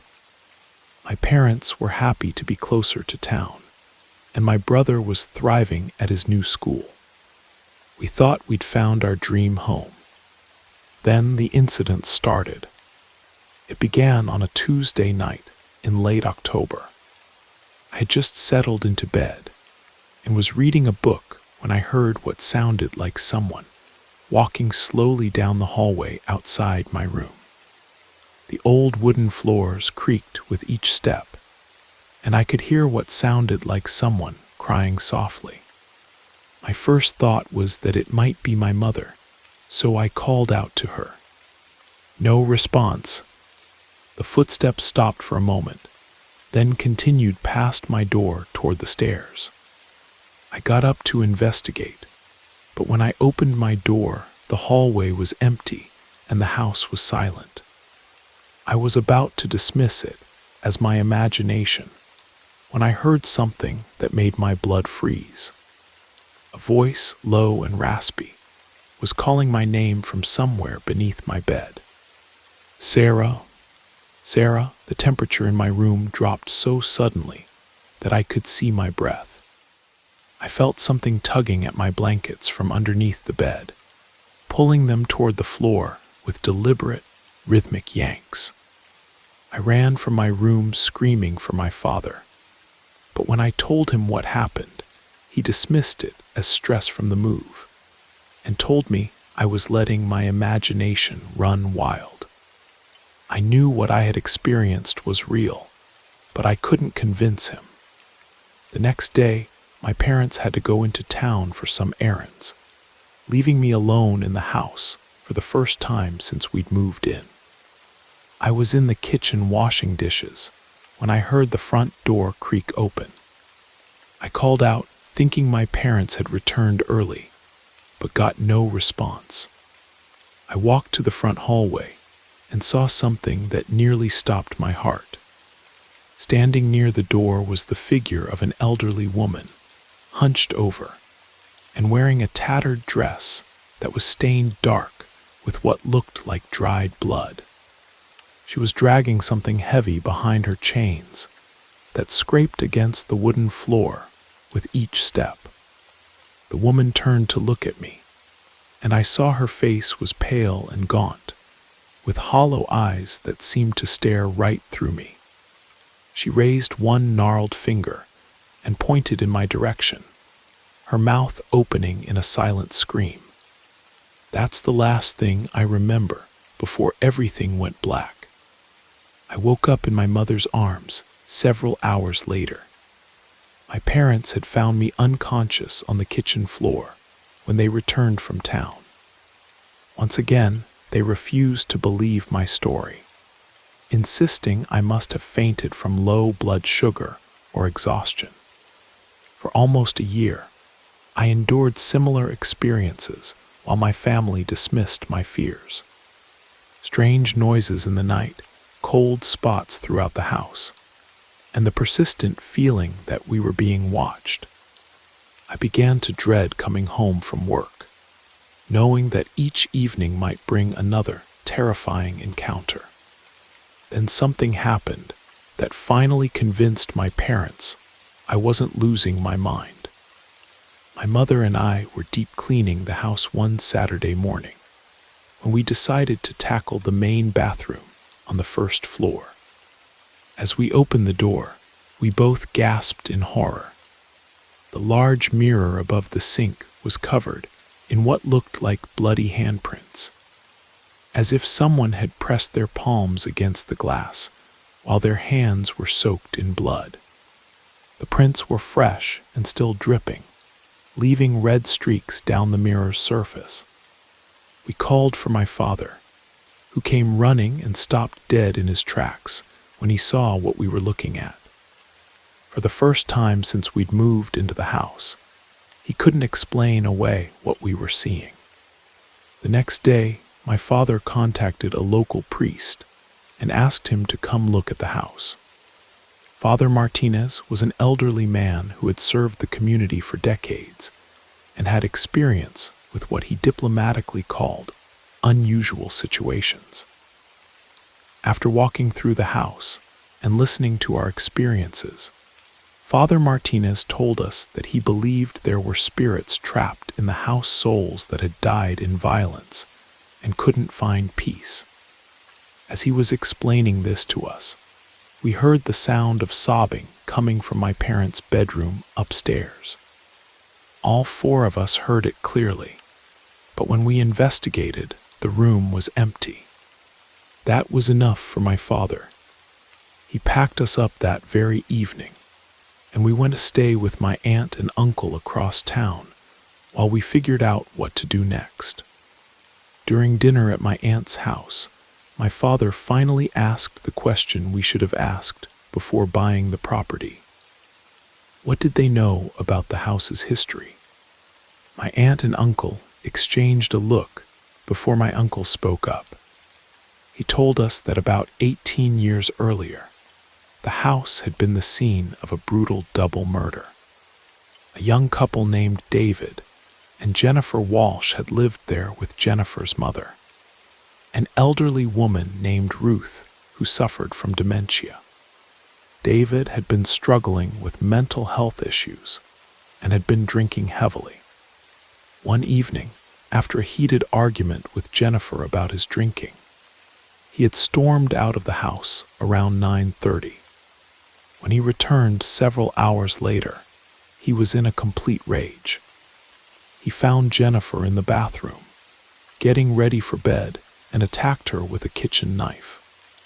Ruth, who had been in the living room knitting, heard Jennifer's screams and came to investigate.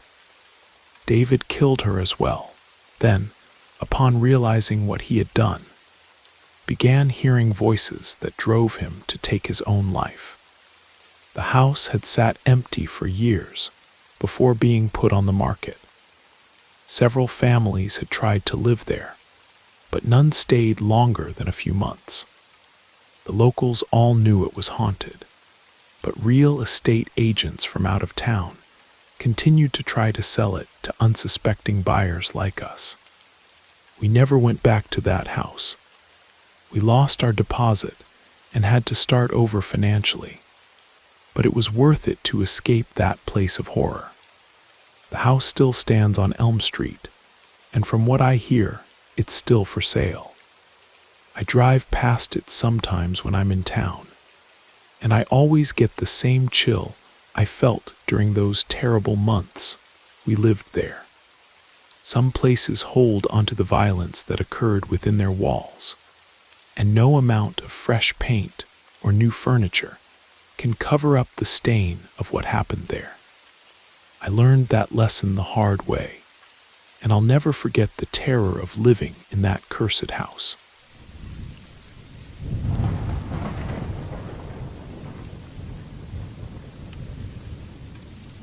My name is Carlos, and I'm 65 years old. I'm a retired state trooper now, but during my active years on the force, I encountered situations that were, at the very least, unusual. Most of them involved dealing with criminals and drug dealers. Some incidents were almost comical in hindsight, but there was one encounter that was different from everything I'd experienced before, because nobody in this life is truly prepared to face the supernatural. It was in the winter of 1984. I had only been with the state police for a few years, and on December 15th, around 11 at night, I was on patrol with my partner, Sergeant Rodriguez. We received a radio call about an unknown creature that had been spotted near mile marker 23 on Interstate 95. In the stretch that runs close to the old Riverside Cemetery outside of Portland, Maine. We headed out to investigate what was happening. When we reached the area near Pinewood Heights, we took a long avenue that begins at the interstate and stretches for about 6 miles. As we drove down this road, moving away from the residential area and approaching a section of dense woodland, we spotted some locals standing on a corner, all looking toward the forest. I stopped the patrol car, and before my partner and I could even get out, an elderly man approached us. He immediately started talking, saying that the thing had run toward St. Paul's Chapel. I identified myself and asked him to tell me what he had seen. The man explained that he was the one who had made the call. According to him, a very large animal had been walking down the street, and all the neighborhood dogs were barking frantically. When he opened his door to see what was happening, he encountered a creature that looked like a dog, but definitely wasn't one. Nowadays, that area is quite populated, but about 40 years ago, there were few buildings and plenty of forest in that region.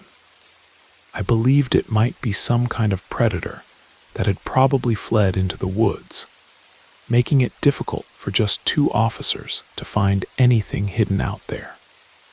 We requested backup over the radio and continued with our investigation. After about 10 minutes, we heard howling and screaming coming from a small ranch that sat along the side of the avenue. We quickly arrived at the location, and the people who lived at the ranch were terrified. They weren't making much sense. At least neither my partner nor I could properly understand the situation due to their extreme nervousness. I asked them to calm down so they could tell us what had happened, explaining that only then could my partner and I help them. The young ranch hand said, "Come around back with me, officer. You need to see what happened." I followed him to the back of the property, and that's when I saw a horse lying dead, completely torn apart. Before the man could even explain how it happened, I heard a deep, menacing growl. When I looked in the direction of the sound, I saw a pair of eyes that seemed to glow in the darkness.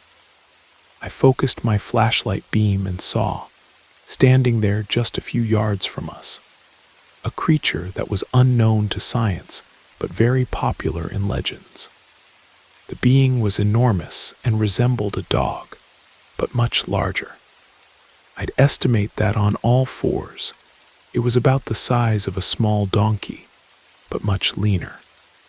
It had black fur and emanated an odor that would make anyone nauseous. The creature stood upright on its hind legs, and by reflex, I drew my weapon and began firing. My partner, who had stayed at the house with the other people, came running to help me.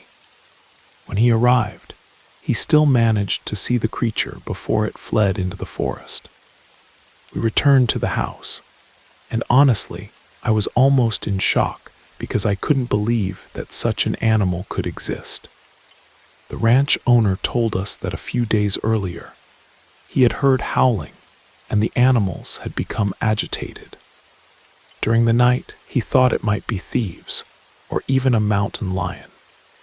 That particular night, he heard the howling near the house and the animals' desperate cries. He grabbed a machete and went out to see what had happened, and that's when he encountered the creature attacking his horse. He ran back and locked himself inside the house. The animal fled, and afterward he went out to call for help. Fortunately, our patrol car was passing by, but his children and wife kept screaming for him to come back. because they were afraid the thing would return to the house. After about 5 minutes, backup arrived. Sergeant Rodriguez and I called Lieutenant Garcia and told him what had happened, showing him the horse at the back of the ranch. He advised us to keep this matter just between us, as our superiors probably wouldn't believe our story. We then entered the forest, and a little further ahead, we found a blood trail on the path. After some time, we heard noise coming from inside Riverside Cemetery. We entered the cemetery grounds and found the beast digging in the ground. We didn't think twice. We opened fire on the creature. It tried to flee again through the forest, but due to its wounds, it collapsed and appeared to lose consciousness. We approached the animal, and as if by magic, spell, or something similar, the fur began to disappear. The body shrank in size, and it began to take human form. The beast no longer existed there before us. There was a middle-aged, thin man. Incredibly, he was still breathing, but Lieutenant Garcia took his weapon, asked God for forgiveness, and emptied his pistol into the man. After that, we carried the body to our patrol car and took it to the emergency room. As we already knew the man had arrived dead, for all official purposes, the suspect had engaged in a confrontation with our unit, and we had responded to the aggression. From the emergency room, the body was taken to the medical examiner's office. But the most incredible part I learned a few days later, when Lieutenant Garcia met with Sergeant Rodriguez and me, and informed us that the man's body had disappeared from the morgue. According to the lieutenant, the day after the incident, no one had come to identify the corpse, and therefore it would be buried as a John Doe. However, when the staff went to retrieve the body, they found nothing in the drawer. It was completely empty. I was terrified, so I decided to return to the ranch where the creature had attacked the horse. When I got there, I found Antonio, the ranch owner, and had a long conversation with him. I asked if he was still hearing the howling. He said no, but he found it strange that a young man who worked at a ranch in the region had suddenly disappeared. The ranch owner said the young man had decided to return to his hometown, a city in upstate New York. After that day, I never doubted anything again, no matter how strange it seemed. Some calls were classified as hallucinations, but I knew there could be truth in what people reported.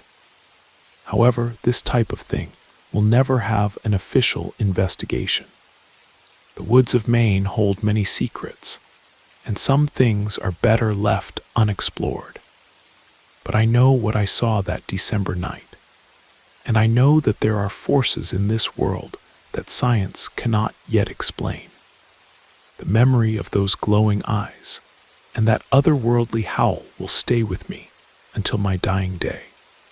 Sometimes, late at night when I'm alone in my house, I still listen for sounds outside my window.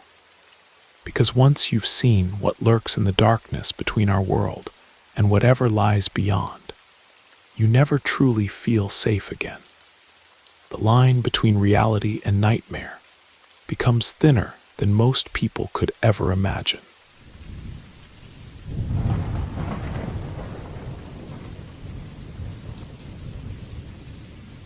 My name is Jardel, and I'm 32 years old. I must confess that I've always enjoyed listening to supernatural stories, purely as entertainment. I never believed that the tales people shared were real. I always thought they were works of fiction, like movies or television series. In October of 2021, I took vacation time from my job in Chicago and traveled with my wife Sophia and our 3 children, Emma, Olivia, and Marcus. to visit my family who lived in the small town of Cedar Falls, Iowa. It had been 5 years since I'd last seen them in person. My maternal grandparents, George and Helen, were quite elderly at 85 and 80 years old, respectively. My parents had decided to move in with them on a small farm located in the rural outskirts of the county. The day after our arrival, around 11:30 in the morning, I was sitting on the front porch talking with my father Stephen, my brother Jake, and Grandpa George, waiting for lunch to be ready. My grandmother Helen, my mother Patricia, and Sophia were in the kitchen preparing our meal. My children were playing in front of the house with their cousins. Until that moment, the farm had been without internet service, but the technicians from the cable company had been working on repairs and managed to finish that morning. While we were talking, the internet came back online, and I heard the notification sound from my phone. I picked up my phone and saw there was a new video from a podcast I followed regularly. Being a fan of supernatural content, I said, "Listen to this, it's from a show I follow." I played the video, and everyone fell silent listening to the story. After about 15 minutes, the tale ended, and I asked if they believed that story. My grandfather then said to me, "Nowadays, people don't believe in anything anymore. They've lost faith in God and fear of the devil. I don't know if that story is true, but I'm going to tell you something that happened to me, and by this light that shines upon me, you can be sure it's the truth." He then began to relate his supernatural experience, and this is what my grandfather told me. It was more than 70 years ago when this happened. At the time, I was a young man, but already engaged to your grandmother. I lived here on this farm that I inherited from my father, but Helen lived at her father's house, Old Samuel's Place, on a farm that's further down the road, about an hour's ride on horseback. To shorten the journey, every time I went to Samuel's farm, I liked to take an old dirt road that cut through the land of a farmer named Robert Hayes, which reduced the trip by half.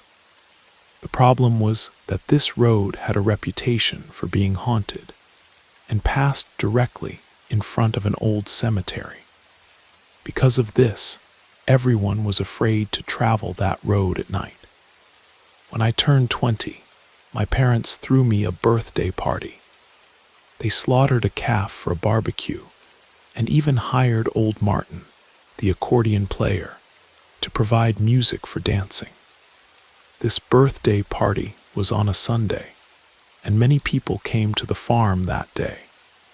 Samuel also came and brought his whole family. They stayed here celebrating with us, but around 4 in the afternoon, they said their goodbyes and headed back to their house. However, Helen didn't want to leave at that hour because it was still early, and the birthday celebration was going strong. In those days, engagements were very different intimacy only after marriage, and we could barely steal a kiss. There was no such thing as a young woman sleeping at her boyfriend's house, or vice versa. In any case, I asked my father and Samuel to let Helen stay a little longer, promising that I would take responsibility for getting her home safely.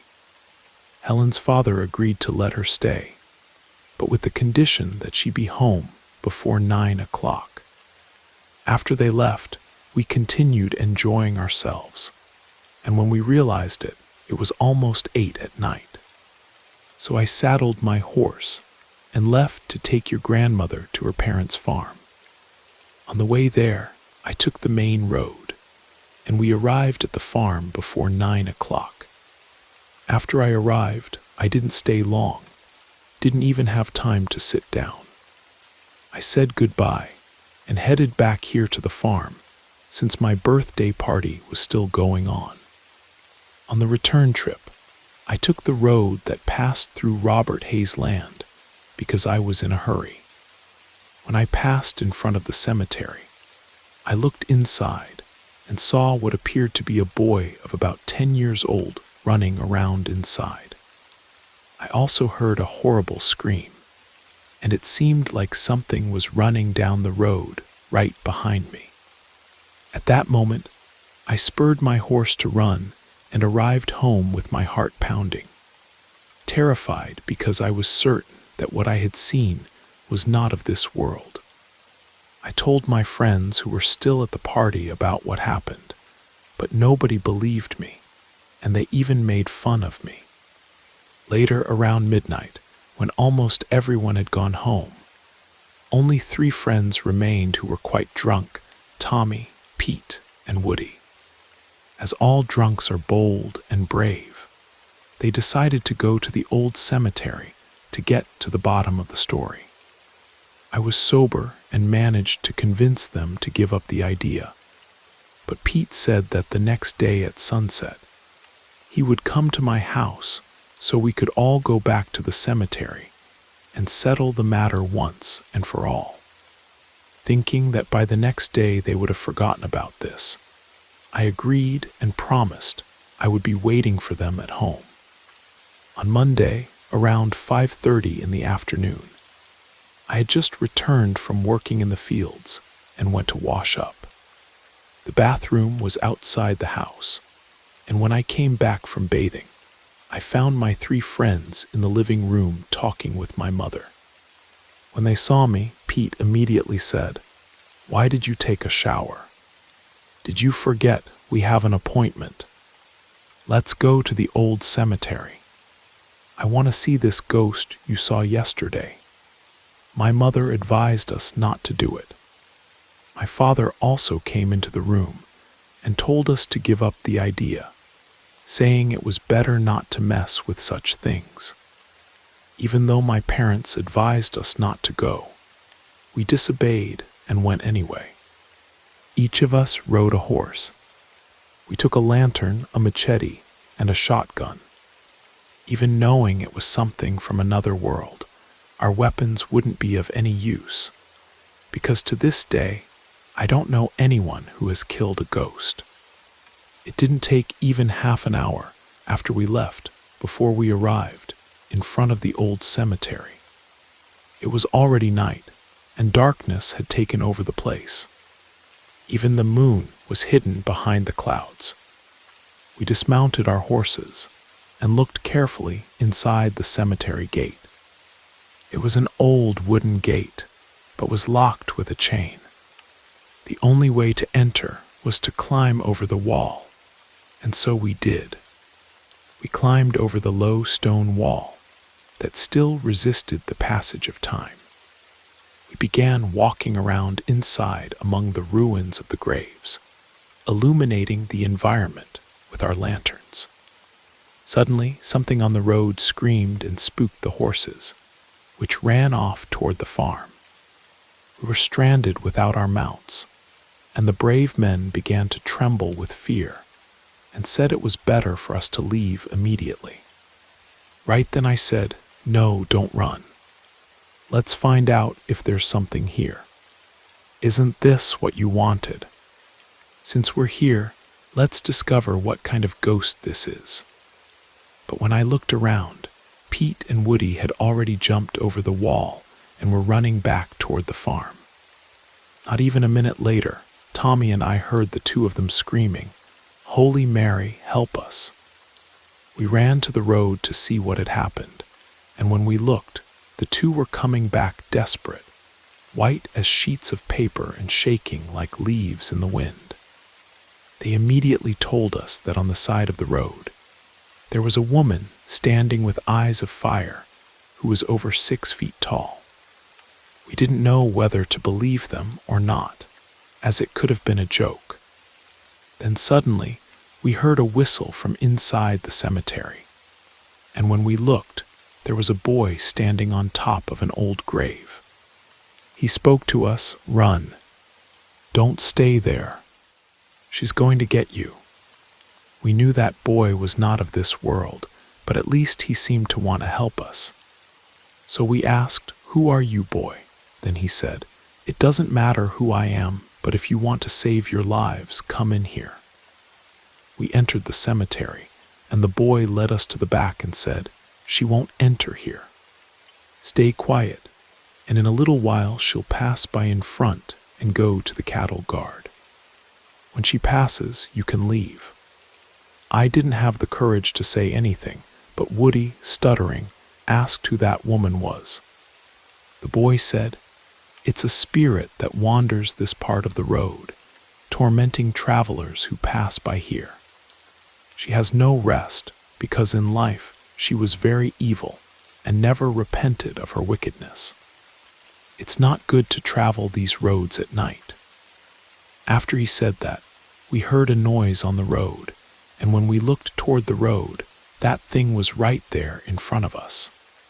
From her mouth came words in a language that nobody understood, and her eyes were like burning coals. She stopped, looked into the cemetery, and continued down the road. After a few minutes, we could no longer hear the noise. When I looked to the side, the boy had also disappeared. We ran out, and further ahead, we found our horses tied to the side of the road under a weeping willow tree. We mounted our horses and arrived home terrified, telling my parents what had happened. They said they had warned us not to go there. The next day in the morning, my father called me, and we went back there. We walked around inside the cemetery and found the grave of a boy named Joshua Brennan.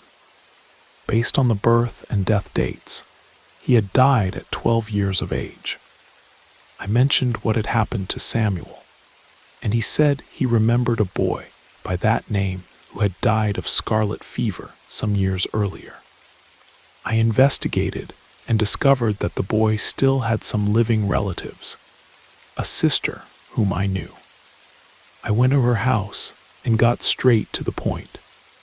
I told her I had seen her brother and asked if she had any photograph of him. She said she didn't. We talked for a while, and she told me that he died when she was small. She was only 9 years old, but she remembered him well. She described his physical appearance to me, and from her description, it should indeed have been the boy from the cemetery.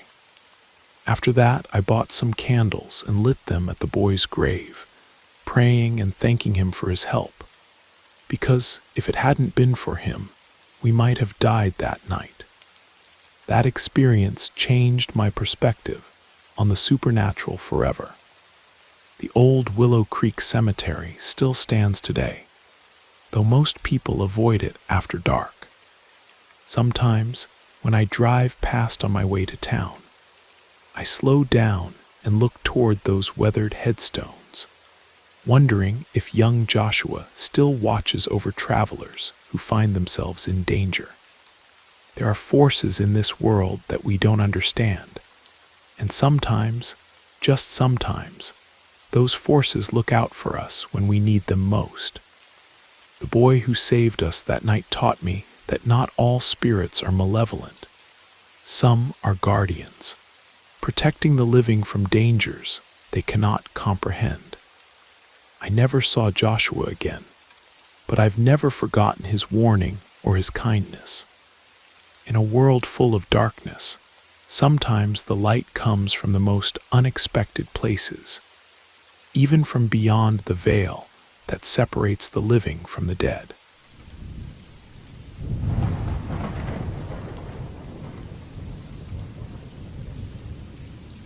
Good evening. My name is William Santana, but nobody calls me that around here. To everyone in these parts, I'm just Old Bill. I'm 71 years old, and I live on a farm that sits between two small towns in the Appalachian foothills, one called Cedar Ridge, the other Pine Hollow. But it was in Millfield where everything happened, back in the winter of 1973. My memory doesn't fail me on that. Back then, I was a young man, but already working like a full-grown one. I ran a small farm I'd inherited from my father, tending to the land, the animals, and my mother, who was quite ill at the time. We lived modestly, but never went hungry. The farm was about 3 miles off the main county road, and in summer the ground would crack from drought. But in winter, Lord, in winter, the mud would become a trap for trucks and anyone foolish enough to venture out there at night. I've always been one to listen more than I speak, and back then, folks liked to gather on the front porch with a bottle of corn whiskey and a handful of stories. Everyone talked about werewolves around those parts, but it was all in jest, old wives' tales to frighten children. But there came a night when the laughter died early. It was in February, right in the middle of Lent, which the old-timers said was a sign to pay attention. They claimed evil things roamed freer during that time. The moon was nearly full, and the cold was the kind that seeps into your bones and won't let go. I had gone out to check on the hogs when I heard a sound that wasn't natural. It sounded like something being dragged through the snow, but slow, as if something heavy was being pushed along. I stood still, trying to listen better, but it stopped suddenly. Dead silence, not even the owls made a sound. The next morning early, I found the chickens agitated, one missing, and strange marks near the coop. They looked like footprints, but not from a dog or wild pig. The shape was peculiar. It had toes, long toes, but I didn't pay much mind to it then. I buried what was left of the chicken, just bones mostly, and went about my day. But it became routine. Every dawn brought a different sound, a strong smell of rotting animal, the chickens growing more restless each day. Then one Saturday, my mother woke up screaming, saying she'd seen a very tall man standing at her bedroom window, watching her. She swore he had red eyes and said she tried to scream, but no voice came out. I didn't want to believe it, but when I went to check, the window latch was broken from the outside. There hadn't been any wind that night, and even without seeing anything myself, I began to feel that something was prowling around our property. The worst part was it wasn't just happening at our place. At the neighboring farm, old Jerome started complaining that his goats were disappearing one by one. At another, a horse turned up dead with its lips torn and teeth broken. People began to whisper, but nobody spoke aloud. They didn't need to. Everyone could feel something stalking the properties. That week I started sleeping with a hunting knife under my pillow, and every night I heard that same sound, that dragging that would stop suddenly, as if whatever it was knew I was listening. Around that time, the person who helped me most on the farm was Nate, a young man who lived down by the dry creek bed. He'd come almost every day riding a lazy old mule, wearing a hat so crooked it looked like it might fly off. He was a hard worker, quiet type too, but he liked to hum sad songs while he worked the fields. His father, Samuel, was one of those old-timers people respected, a man of faith but with a firm hand. They said he'd killed 2 men with his hunting knife during a land dispute years back, but nobody talked much about that. He had a way of looking at you that would silence anyone. He was the one who taught me to plant corn at the right time and to never walk in the dark without a handful of salt in my pocket. I used to laugh at that, thought it was old man's talk. I don't find it funny anymore. You have to respect your elders. They always know things we don't. The nearest town was a small place, half a dozen streets named after saints, and a market that only operated on Saturdays. That's where we bought kerosene, tobacco, medicine, and sometimes a piece of salted meat. There was also Norbert's general store. He knew everything that happened in the region before anyone else. People said he could hear conversations carried on the wind. It was at Norbert's store that I began to realize it wasn't just my farm that had something wrong. Norbert told me a boy had disappeared in Pine Hollow, left home in the evening to fetch water, and never returned. They said they found only the water bucket on the ground and animal tracks nearby, but no body. The boy's father went to Cedar Ridge for help, but the police only showed up 2 days later and came without any real interest. They said it was a wild animal, maybe a bear. But bears don't drag water buckets. Bears don't break fences. Gradually, people stopped going out at night. The older folks started blessing their doors with sage and cedar oil. And Sunday masses became more crowded, with lots of prayer and suspicious glances. It was as if fear had taken to the roads and spread like dust. I remember one specific day, a Sunday, when I went to bring some eggs to Mrs. Belinda, who lived alone in a small cabin near a hollow. When I arrived, she was sitting in the yard in an old chair with a distant look in her eyes. She thanked me for the eggs and spoke quietly, as if afraid of being overheard. "There's something wrong, Bill. Nature's acting different. The animals are scared. The dogs don't bark anymore, they just growl all night long." That gave me chills, and the worst part was it was true. My dogs, who used to alert me to anything passing through the woods, were acting strange. They wouldn't bark, just grumble low and huddle close to the house. Then one day, one of them disappeared, vanished without leaving a trail or mark on the ground. My heart began to race.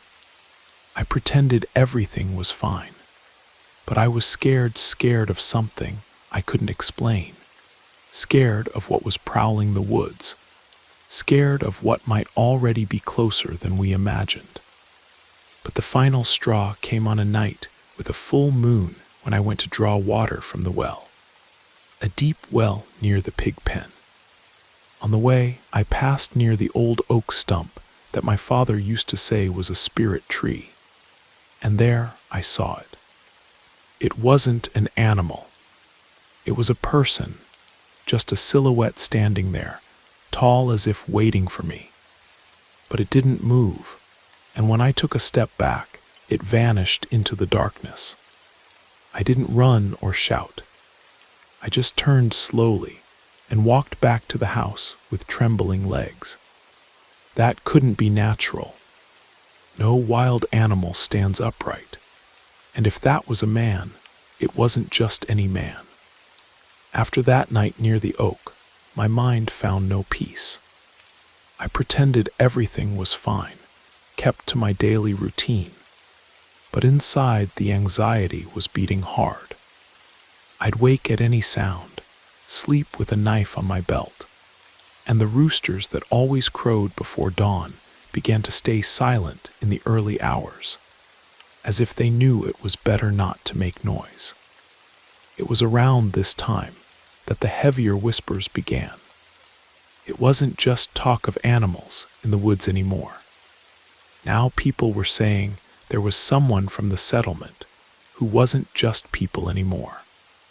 At first I thought it was just more of that chatter that springs up when fear takes hold. But when Samuel came to my house with a closed expression and low voice, I understood things were heading in a different direction. "Bill," he said, pulling up a chair and sitting slowly, "you know Zeke with the wagon well?" I answered yes, that he lived past the big gate.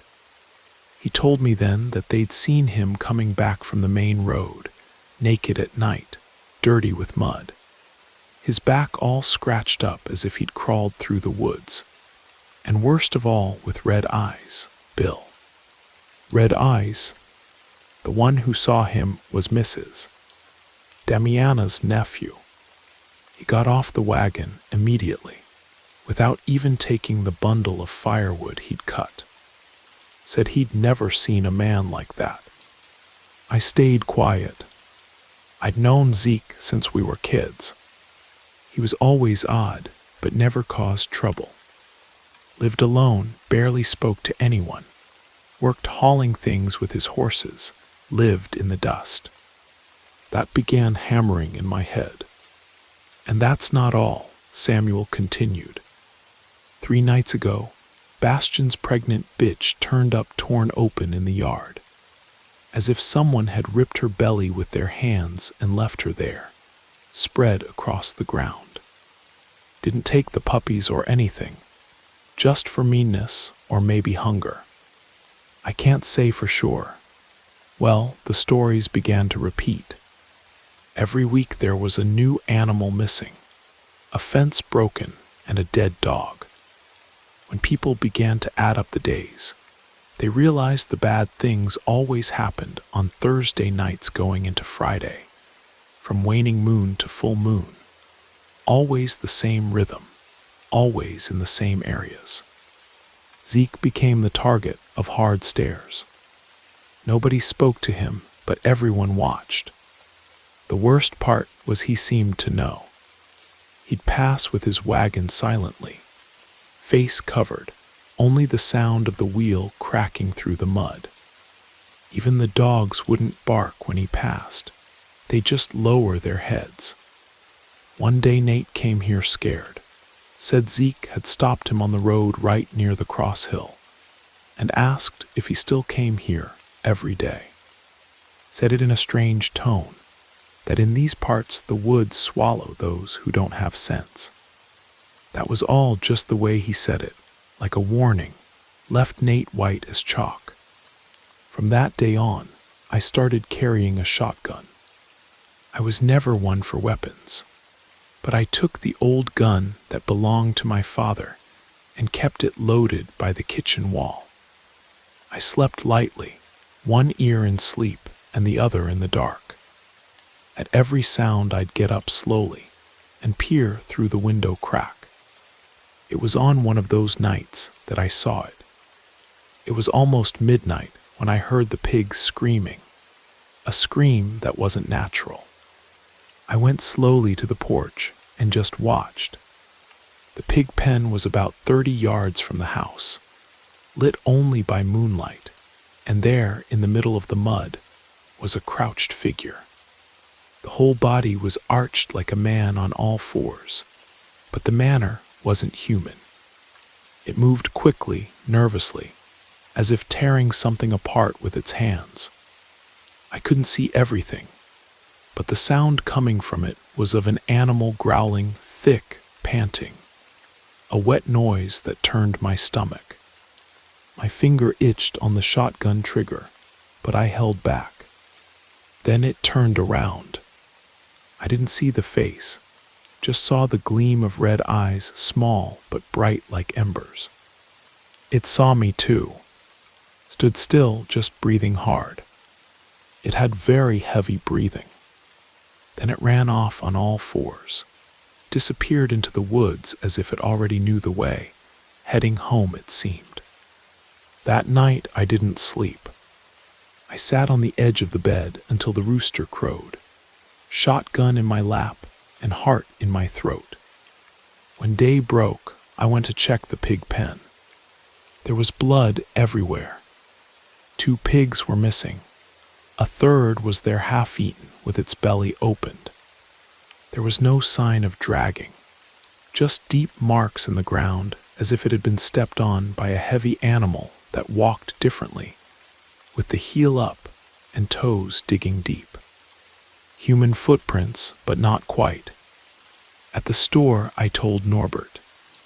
He listened in silence and said, "I knew it." What you saw, Bill, isn't something to face alone. Go talk to Samuel. I went back and headed straight to his farm. When I arrived, he was sharpening a hunting knife. Without asking anything, he looked at me and said, "You saw the beast, didn't you?" I nodded. He sighed, cleaned the blade on a cloth, and went inside. He came back with a bundle of old cloth and pulled out a rosary and a black candle. I've never lit this candle except for nights of blood, and I think this is going to be one of those. From that day forward, we began taking turns. One slept, the other kept watch. We put up wire around the back of the house, reinforced the doors with crossbeams. The dogs were kept inside the house, and I stopped going out after sunset. The woods that used to be just woods now seemed to hide the devil himself. It was on a Thursday night, full moon. Samuel was in the front hammock, and I was sitting beside him with the shotgun loaded. Almost midnight when we heard it. First came the scream, but it wasn't a pig's scream or a person's. It was something in between, a sound of pain and rage at the same time. Then branches snapping, as if something large was coming. We got up slowly, went behind the house where we could better see the pasture and the edge of the woods. And there it was in the middle of the clearing, tall, crouched, arms almost touching the ground, body covered in thick, dark fur, patchy in some places. The face was the worst part.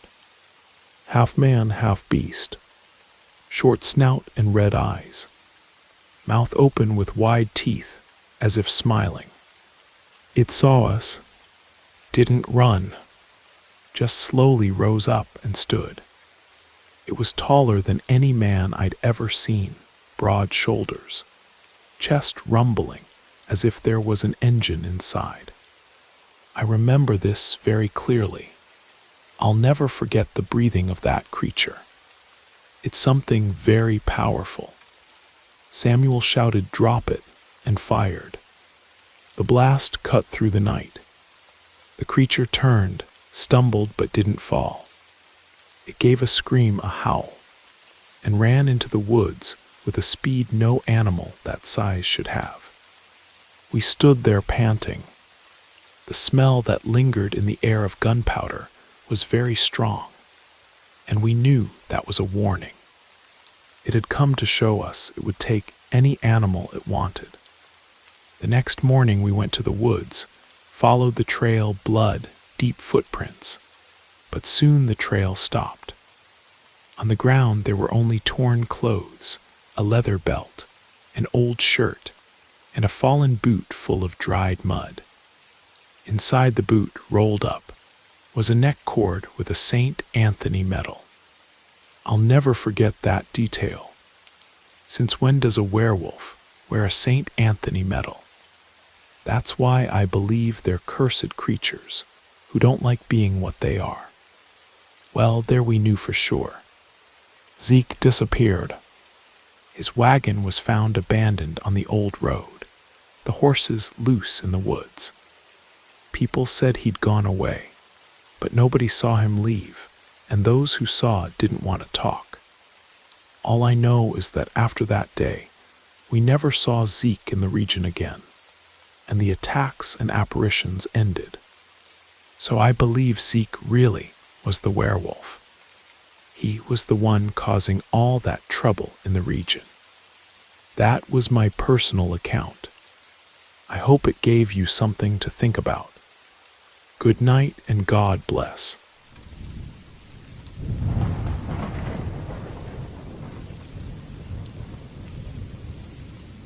My name is Dr.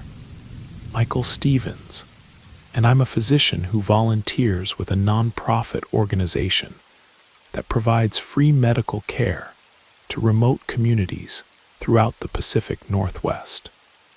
For over 15 years, we've been traveling to isolated logging towns, Native American reservations, and off-the-grid settlements in the Cascade Mountains of Washington state.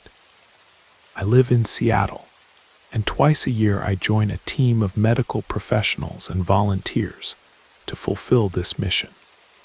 Beyond medical care, we distribute food supplies, clothing, toys for children, and conduct educational workshops on preventive health and environmental conservation. It was the fall of 2008 when I was still relatively young in my practice, full of idealism and energy, determined to help people in the most remote corners of our region who had little to no access to health care. That year, our destination was a small logging community called Cedar Falls, nestled deep in the North Cascades near the Canadian border. We drove from Seattle in a convoy of vehicles loaded with supplies, taking winding mountain roads that seemed to stretch endlessly through dense forests of Douglas fir and western red cedar. The journey was exhausting, and by the time we reached the community, darkness had already fallen over the mountains.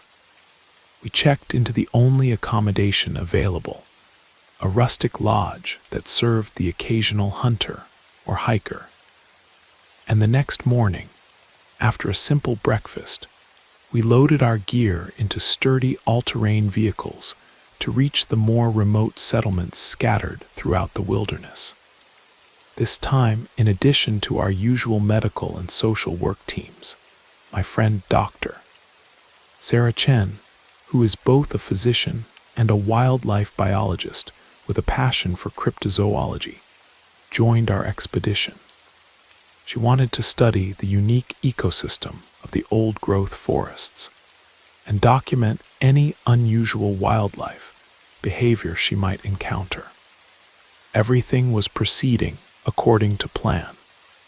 We would provide medical care during the day and travel at night to reach the next community, navigating by headlight through mountain trails that were barely more than logging roads.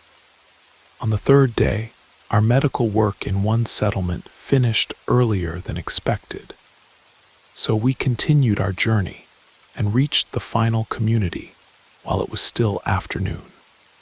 This gave us time to conduct some preliminary consultations before settling in for what would be our fourth and final day of the mission. For that last day, only gynecological examinations remained on our schedule. Since that's not my specialty, I would have the day free. Knowing this, Sarah asked if it might be possible for us to venture into the deeper forest so she could advance her research and document wildlife in their natural habitat. Our guide, a local man named Tom Blackwood, who knew these mountains like the back of his hand, mentioned that he was acquainted with an elderly logger named Frank Whitehorse, a member of the local confederated tribes who had lived in these forests his entire life and knew every trail and hidden valley. Tom asked Frank if he would be willing to guide us into the wilderness, and the old man agreed to help. We arranged to set out early the next morning at 5 o'clock, just as the first light would begin to filter through the canopy. As dawn broke over the mountain peaks, we loaded into a modified pickup truck and drove deeper into the forest along an old logging road. After about an hour of bone-jarring travel, we reached the end of the road and continued on foot into true wilderness. Our expedition consisted of myself, Dr. James Martinez, a physician and passionate naturalist, Tom Blackwood, Frank Whitehorse, and his nephew David, a young man in his 20s who had grown up learning the old ways from his uncle. Once we entered the forest proper, we split into two groups to cover more ground. Sarah, Frank, and I formed one group, while the others took a different trail. We had been hiking for about 2 hours when we heard it. a sound that made every hair on my body stand on end. It was a vocalization unlike anything I had ever heard. A deep, resonant call that seemed to echo from somewhere far ahead of us in the dense undergrowth. The sound was almost human, but not quite, as if someone were calling out in distress, but with an undertone that was distinctly wrong. Sarah immediately called back, thinking it might be someone from our other group who had gotten separated. But Frank quickly grabbed her arm and put his finger to his lips, signaling for absolute silence. After several tense minutes, he spoke in a whisper. "That wasn't human, Doc. In these forests, there are things that most people don't know about. Things that can mimic human voices to lure people deeper into the woods. That's why we never answer calls like that in the wilderness." Never uncertain, I pulled out my radio and contacted the other group. When I asked if they had called out "Doctor," Martinez responded that they hadn't, but they too had heard the strange vocalization and assumed it had come from our group. Frank immediately radioed for the other group to rejoin us, and within 20 minutes, they had found our location. As soon as everyone was together, Frank began to speak with the gravity of someone who had seen things that defied explanation. "Doctors, I know you're men and women of science, but I'm telling you there are things in this world that your textbooks can't explain. What we heard wasn't human. It was a stick Indian, what some folks call a Sasquatch or Bigfoot. And it's close. We need to get back to the truck now." Then he did something that stopped us all cold. He pulled off his flannel shirt and turned around. "Look at my back," he said quietly. What I saw made my blood run cold. 3 parallel scars ran from his shoulder blades down to his lower back, deep, permanent marks that could only have been made by claws of enormous size. This is what one of those creatures did to me 30 years ago. By the grace of the Creator, I'm still alive to tell about it. But we need to leave this place now, because if we encounter one of them, we might not be so fortunate. As we began making our way back toward the truck, we heard another call, and this time it was much closer. Without a word, we all began moving faster, then breaking into a run as the sound of breaking branches and heavy footsteps began following us through the forest. No matter how fast we moved, the creature seemed to be gaining on us. The sounds of pursuit were getting closer, and it became clear that we wouldn't reach the truck in time. That's when Tom called out over the sound of our labored breathing. I've heard the old stories about these things, and they say Sasquatch only moves around during daylight hours. If we can get up into the trees and wait until dark, maybe it'll leave us alone. It wasn't even noon yet, but we had no other options. We found a massive old-growth cedar and began climbing, using the thick, widely spaced branches to pull ourselves up into the canopy. Moments later, we saw it. The creature that emerged from the undergrowth was beyond anything I could have imagined. It stood at least 8 feet tall, covered in dark, matted hair, with shoulders broader than any human's. But it was the eyes that haunted me, intelligent, predatory eyes that seemed to look right through us. We controlled our breathing and remained absolutely motionless. But Sarah, trained scientist that she was, couldn't resist the opportunity. She carefully raised her digital camera and took several shots. The soft electronic beep of the camera's autofocus was barely audible, but in the silence of the forest, it might as well have been a gunshot. The creature's head snapped up, and those intelligent eyes locked onto our hiding place. It let out a roar that shook the very foundations of the forest and began trying to shake us from the tree, grabbing the massive trunk with hands that looked disturbingly human despite their size. We held on with every ounce of strength we possessed, knowing that falling would mean certain death. Frank and David were the only ones carrying firearms, old hunting rifles they had brought for protection against bears. They fired several shots, and while they clearly hit their target, judging by the creature's roars of pain and rage, the bullets only seemed to make it more aggressive. After what felt like an eternity, the creature finally moved away from our tree and disappeared back into the forest. Sarah wanted to climb down immediately since the truck wasn't far away, but Frank absolutely refused to let us move. We remained in that tree for over an hour until we heard another call from the creature, this time much farther away. Only then did Frank give us permission to descend and make our escape.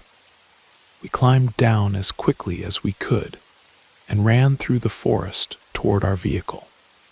When we reached the truck and Tom got the engine started, we saw the creature standing at the edge of the clearing.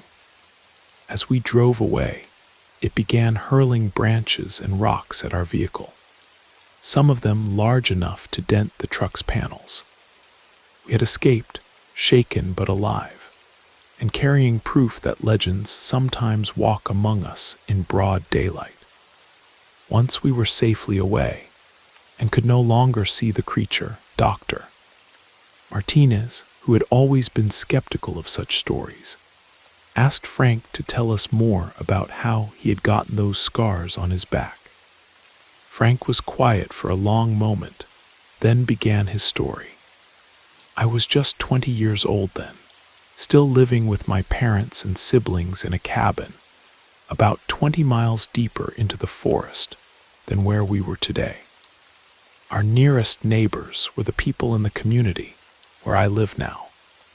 We survived by fishing, hunting, and maintaining a small garden. One day my Uncle Robert, my mother's brother, came to visit us. My father decided it would be good to go hunting to provide fresh meat for our family meal. After lunch, we loaded our canoes and headed upriver to our usual hunting grounds. The hunting party consisted of my Uncle Robert, my father, myself, and my younger brother Danny. After we secured our canoes, we entered the forest and climbed into tree stands we had built in previous seasons, then settled in to wait for game to appear. But something was wrong that day. The forest was unnaturally quiet. Even the birds had stopped singing. It was as if every living thing in the woods was hiding from some unseen threat. Suddenly, breaking the oppressive silence, we heard a loud call that seemed to come from deep within the forest. My Uncle Robert made the mistake of calling back, asking who was there. Immediately, my father hissed at him. "Why did you do that, Robert?" My uncle explained that he had responded because he thought it might be another hunter or perhaps a lost hiker. Then my father said words that chilled me to the bone. That wasn't a human voice. When something calls like that in the deep woods, it's a stick Indian, and now all we can do is pray it doesn't find us. My father ordered us to climb as high as we could in a massive white oak that grew nearby. We had barely reached the upper branches when the creature arrived. It was horrible, as large as the grizzly bears you see in documentaries, but walking upright like a man. The thing stopped directly beneath our tree, sniffed the air, and looked up at us with an intelligence that was absolutely terrifying. When I saw it clearly, I nearly lost consciousness from fear. It had a pronounced brow ridge and eyes that seemed to glow with an inner fire. Its mouth was filled with teeth that looked more like those of a predator than any herbivore. It began making vocalizations and throwing branches up at us, trying to knock us from the tree. My father started shooting, and the rest of us joined in. I know we hit it multiple times. We could see the bullets striking, but it wasn't enough to bring the creature down. After what seemed like hours, it finally retreated deeper into the forest. We took advantage of the opportunity to climb down and ran as fast as we could toward the river where we had left our canoes. When we reached the riverbank, I stopped to catch my breath, and that's when I felt a massive impact and lost consciousness. When I woke up, I was in my own bed, covered in blood-soaked bandages and experiencing excruciating pain. My father told me that the creature had followed us through the forest and attacked me with its claws when I paused to rest. The wounds nearly killed me. They went from my shoulders down to my lower back. When I collapsed, my father and uncle opened fire on the creature, driving it back long enough for them to drag me to the canoe. They paddled for 2 straight days to get me to the nearest hospital. But my father told the doctors that I had been attacked by a bear because he knew no one would believe the truth. They would have thought we were crazy. When Frank finished his account, Sarah laughed nervously and said, "Well, now I believe you, but at least we escaped unharmed, and I'm going to be famous." I photographed a Sasquatch. This could end up in National Geographic. Frank shook his head sadly. "Doctor, I don't know what that magazine is, but if you're thinking about fame because of the creature, you might want to reconsider. That thing has power beyond our understanding. Other people have tried to photograph it over the years, but when they developed their pictures, there was nothing there. If I were you, I wouldn't tell anyone about this, or I'd do what my father did, say it was a bear attack. Sometimes it's better to lie than to be called crazy." When we returned to the community that evening, Sarah immediately transferred her photos to her laptop computer. But when she opened the image files, she discovered that the creature didn't appear in any of the photographs. The images showed only strange, blurred shapes and shadows where the Sasquatch should have been. She showed us the pictures, and Frank nodded knowingly. "I told you, Doctor. That thing has abilities that your science can't explain.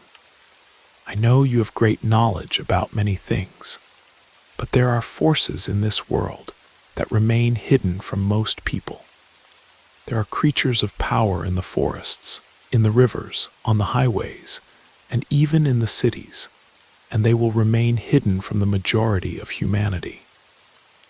That same night, we packed up our equipment and began the long drive back to Seattle. But my eyes had been opened to a reality I never knew existed. Today, I'm certain that science, no matter how advanced it becomes, cannot explain everything in this world. And I know that many of the creatures that live in our folklore and legends are absolutely real. Some things are better left in the shadows of the deep woods, where they have always belonged.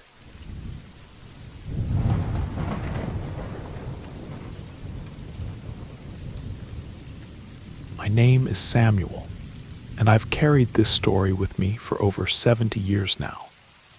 Back in 1948, I was just 22 years old, living with my father on our small homestead in the remote hills of eastern Kentucky. Those were different times, harder times, but simpler in their own way. Our place sat on about 40 acres of rough mountain land, nestled in a hollow near Beaver Creek. We raised a few head of cattle, some chickens, and grew enough corn and beans to keep us fed through the winter. My father, God rest his soul, was known throughout the county for his knowledge of mountain medicine. Folks would come from miles around seeking his remedies: teas brewed from wild ginseng, poultices made from yellow root, and tonics that could cure everything from consumption to rheumatism. It was early October when Frank Morrison rode up to our gate just after sunrise. Frank owned the largest spread in the valley, about 300 acres of good pasture land that bordered our property to the south. I just finished milking our 2 Jersey cows when I heard his horse snorting at the fence line. "Morning, Samuel," Frank called out, tipping his weathered hat. "Your daddy around? He's down at the barn, mister." "Morrison," I replied, wiping my hands on my overalls. "Come on up to the house. I'll fetch him for you." Frank dismounted and followed me to where my father was splitting kindling behind the cabin. After exchanging pleasantries, Frank got straight to the point.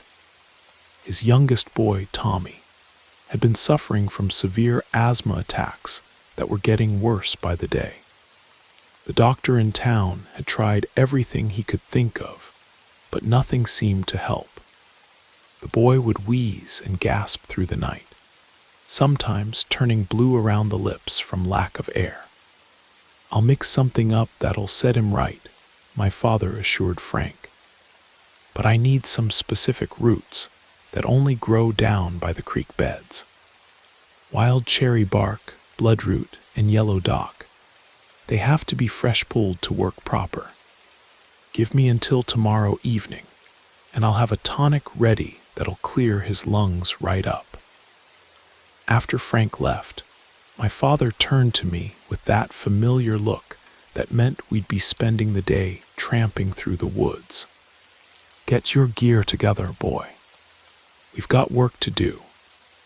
Around noon, we set out for Beaver Creek, which wound through the deepest part of the forest about 2 miles from our cabin. My father brought his medicine bag and a sharp digging knife, while I carried our water jug and a burlap sack for collecting roots. We also brought along our neighbor, Ezra Whitman, who lived in a 1-room cabin about half a mile down the ridge. Ezra was getting on in years, but still moved through the mountains like a man half his age. He'd offered to come along to do some squirrel hunting while we gathered our medicines. The forest was thick that time of year, with maples and oaks showing their full autumn colors. We followed an old deer trail that snaked between massive boulders and fallen logs, the kind of wild country where a man could easily lose his way if he didn't know the landmarks. Panthers still roamed these hills back then, along with black bears and the occasional wolf. By mid-afternoon, we'd found most of what we needed. My father had located a grove of wild cherry trees and carefully stripped bark from several trunks, explaining that too much would kill the tree. We'd also dug up bloodroot from the shaded banks of a small tributary, but the yellow dock was proving elusive. It preferred the muddy edges of deeper water, and we needed to get closer to the main creek to find it. The sun was hanging low in the western sky when we finally reached Beaver Creek proper. The water ran clear and cold over smooth river stones, making a pleasant gurgling sound as it wound between the hills. While my father and Ezra searched the banks for the remaining herbs, I knelt at the water's edge to refill our jug. That's when I saw them, tracks in the soft mud, unlike anything I'd ever encountered. They were roughly circular, about the size of a dinner plate, and pressed deep into the earth as if made by something incredibly heavy. The edges were oddly smooth, almost melted looking, and there were 4 distinct impressions that might have been toes or claws. I'd been hunting and trapping in these mountains since I was old enough to walk, and I knew the sign of every creature that called this place home. Bear tracks were broad, but showed clear pad and claw marks. Panther prints were smaller and showed the characteristic feline toe spread. These tracks belonged to nothing that should exist in our Kentucky hills. When I showed them to Ezra, his weathered face went pale. He made the sign of the cross and began scanning the tree line with nervous eyes. His old hunting rifle suddenly gripped tight in his gnarled hands. "What kind of animal makes tracks like that?" I asked. But Ezra just shook his head and muttered something under his breath that I couldn't catch. My father was less spooked, but equally puzzled. He examined the prints carefully, noting their depth and unusual shape. "Whatever made these is big," he said quietly. "Bigger than any bear I've seen. And heavy, real heavy." We gathered the last of our medicines quickly after that, and I noticed that both older men kept their weapons close at hand. Ezra abandoned any thoughts of hunting, despite having talked about it all day. When I asked him why, he just said he didn't like the feel of the woods anymore and wanted to get home before full dark. We were making good time on the return journey when the sun finally slipped behind the western ridges. The forest took on that eerie quality it gets in the twilight hours, when familiar shapes become strange and threatening. We'd climbed up onto a rocky outcrop to take a shortcut when the sounds started. At first, it was just the crash of something large moving through the underbrush down in the valley below us. But this wasn't the careful, deliberate movement of a deer or the shuffling gait of a bear. Whatever was down, there was plowing through the forest with complete disregard for stealth, snapping branches and uprooting small trees in its path. "Jesus Christ," Ezra whispered, and I saw his knuckles go white around his rifle stock. The crashing sounds grew closer, paralleling our path up the ridge. In the gathering darkness, we could hear but not see whatever was tracking us through the forest. My father led us to a massive oak tree that stood alone on a small clearing, its lowest branches still a good 12 feet off the ground. Up, he hissed, and we didn't argue. I'd always been a good climber, and adrenaline gave me extra strength as I hauled myself up into the oak's canopy. My father and Ezra followed, and we settled ourselves on thick branches about 20 feet above the ground. My father gestured for silence, and we sat there in the darkness, hardly daring to breathe. We didn't wait long. The crashing sounds had stopped, replaced by an ominous quiet that seemed to press against my eardrums.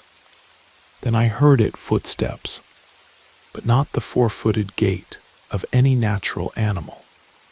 These were the deliberate, bipedal steps of something walking upright like a man. The moon had risen while we climbed, casting silver light through the forest canopy. When the creature stepped into the clearing below our tree, I got my first clear look at the thing that had been stalking us. It stood nearly 8 feet tall, covered in coarse, dark hair that seemed to absorb the moonlight. Its body was powerfully built, with arms that hung almost to its knees and shoulders broader than any man's. But it was the head that made my blood freeze in my veins. The skull was grotesquely elongated, and in the center of its forehead sat a single, massive eye that glowed with a sickly yellow light. 2 curved tusks, each as long as a man's forearm, jutted from its lower jaw. The creature, I learned later that mountain folk called it a labitude, paused directly beneath our tree. That enormous eye swept back and forth, and I swear I could feel its gaze like a physical weight when it passed over our hiding spot. My heart hammered so hard I was certain the beast would hear it.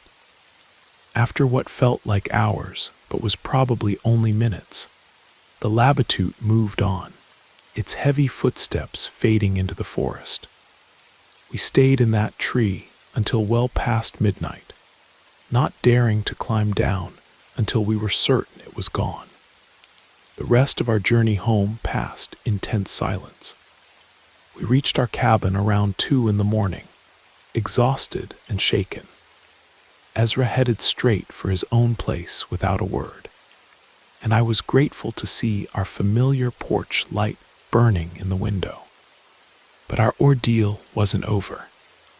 As my father headed for the wash house behind our cabin, I heard our dog, Rex, start barking frantically from somewhere near the edge of our property. The barking rose to a frenzied pitch, then cut off abruptly with a strangled yelp. I grabbed a lantern and called for Rex, following his last known location toward the tree line. What I found there will haunt my dreams for the rest of my life. The Labatut crouched over Rex's still form, its terrible eye fixed on me as blood dripped from its tusks. For a moment that stretched into eternity, we stared at each other across 20 yards of moonlit grass. Then I turned and ran. My father had heard Rex too, and was already loading his shotgun when I burst through the front door. We barricaded ourselves inside, extinguished all the lamps, and waited. My mother gathered my 2 younger brothers into the back bedroom and began whispering prayers while they whimpered in fear. The attack on our cabin began shortly after 3 in the morning. The Labatut circled our home like a predator testing for weakness, its heavy footsteps creaking the porch boards. When it found the bedroom window where my mother and brothers were hiding, it gave a roar that shook the entire structure and began trying to force its way inside. The window frame splintered under the creature's assault, but the opening was too small for its massive body. My father took that opportunity to fire both barrels of his 12-gauge into the beast's face. The Labatut screamed in pain and rage, a sound like nothing I'd ever heard before or since. "Run," my father shouted. "Get to Ezra's place." I threw open the front door and led my family into the night. Behind us, I heard my father fire his rifle, then his running footsteps as he followed us down the mountain path toward Ezra's cabin. Ezra met us halfway, having heard the gunshots echoing through the hollow. He was armed with an old Springfield rifle from his army days, and his eyes were grim but determined. We made it to his cabin and spent the rest of the night huddled together, listening to the sounds of destruction coming from the direction of our homestead. At first light, we returned to survey the damage. Our cabin was still standing, but the yard was torn up with those circular tracks. My father's vegetable garden was destroyed, and we never found any trace of our chickens. 2 of our goats had also vanished without a trace. Despite the terror of that night, we weren't about to be driven from our land. My father spent the next several weeks reinforcing our cabin, boarding up windows, and keeping loaded weapons within easy reach at all times. But the Labatut never returned. Whether it had moved on to other hunting grounds or died from my father's gunshot, we never knew. Years later, I learned that similar creatures had been spotted throughout the Appalachian Mountains for generations. The Cherokee had stories about them, and so did the early settlers. Some called them wood demons, Others used names I won't repeat in polite company. But mountain folk who'd lived in these hills for generations all knew better than to venture into the deep woods alone after dark. I'm an old man now, with grandchildren of my own scattered across the country.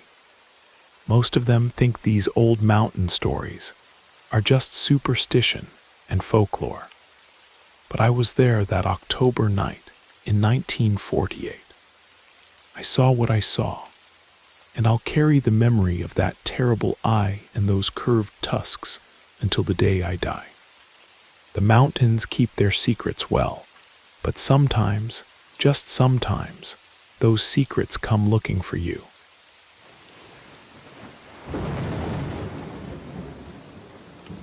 You made it to the end of the stories. That means it's the perfect time to subscribe so you don't miss future episodes. And if you haven't already, leave a like and drop a comment. I'd love to hear your thoughts. Have a great time relaxing, and good night.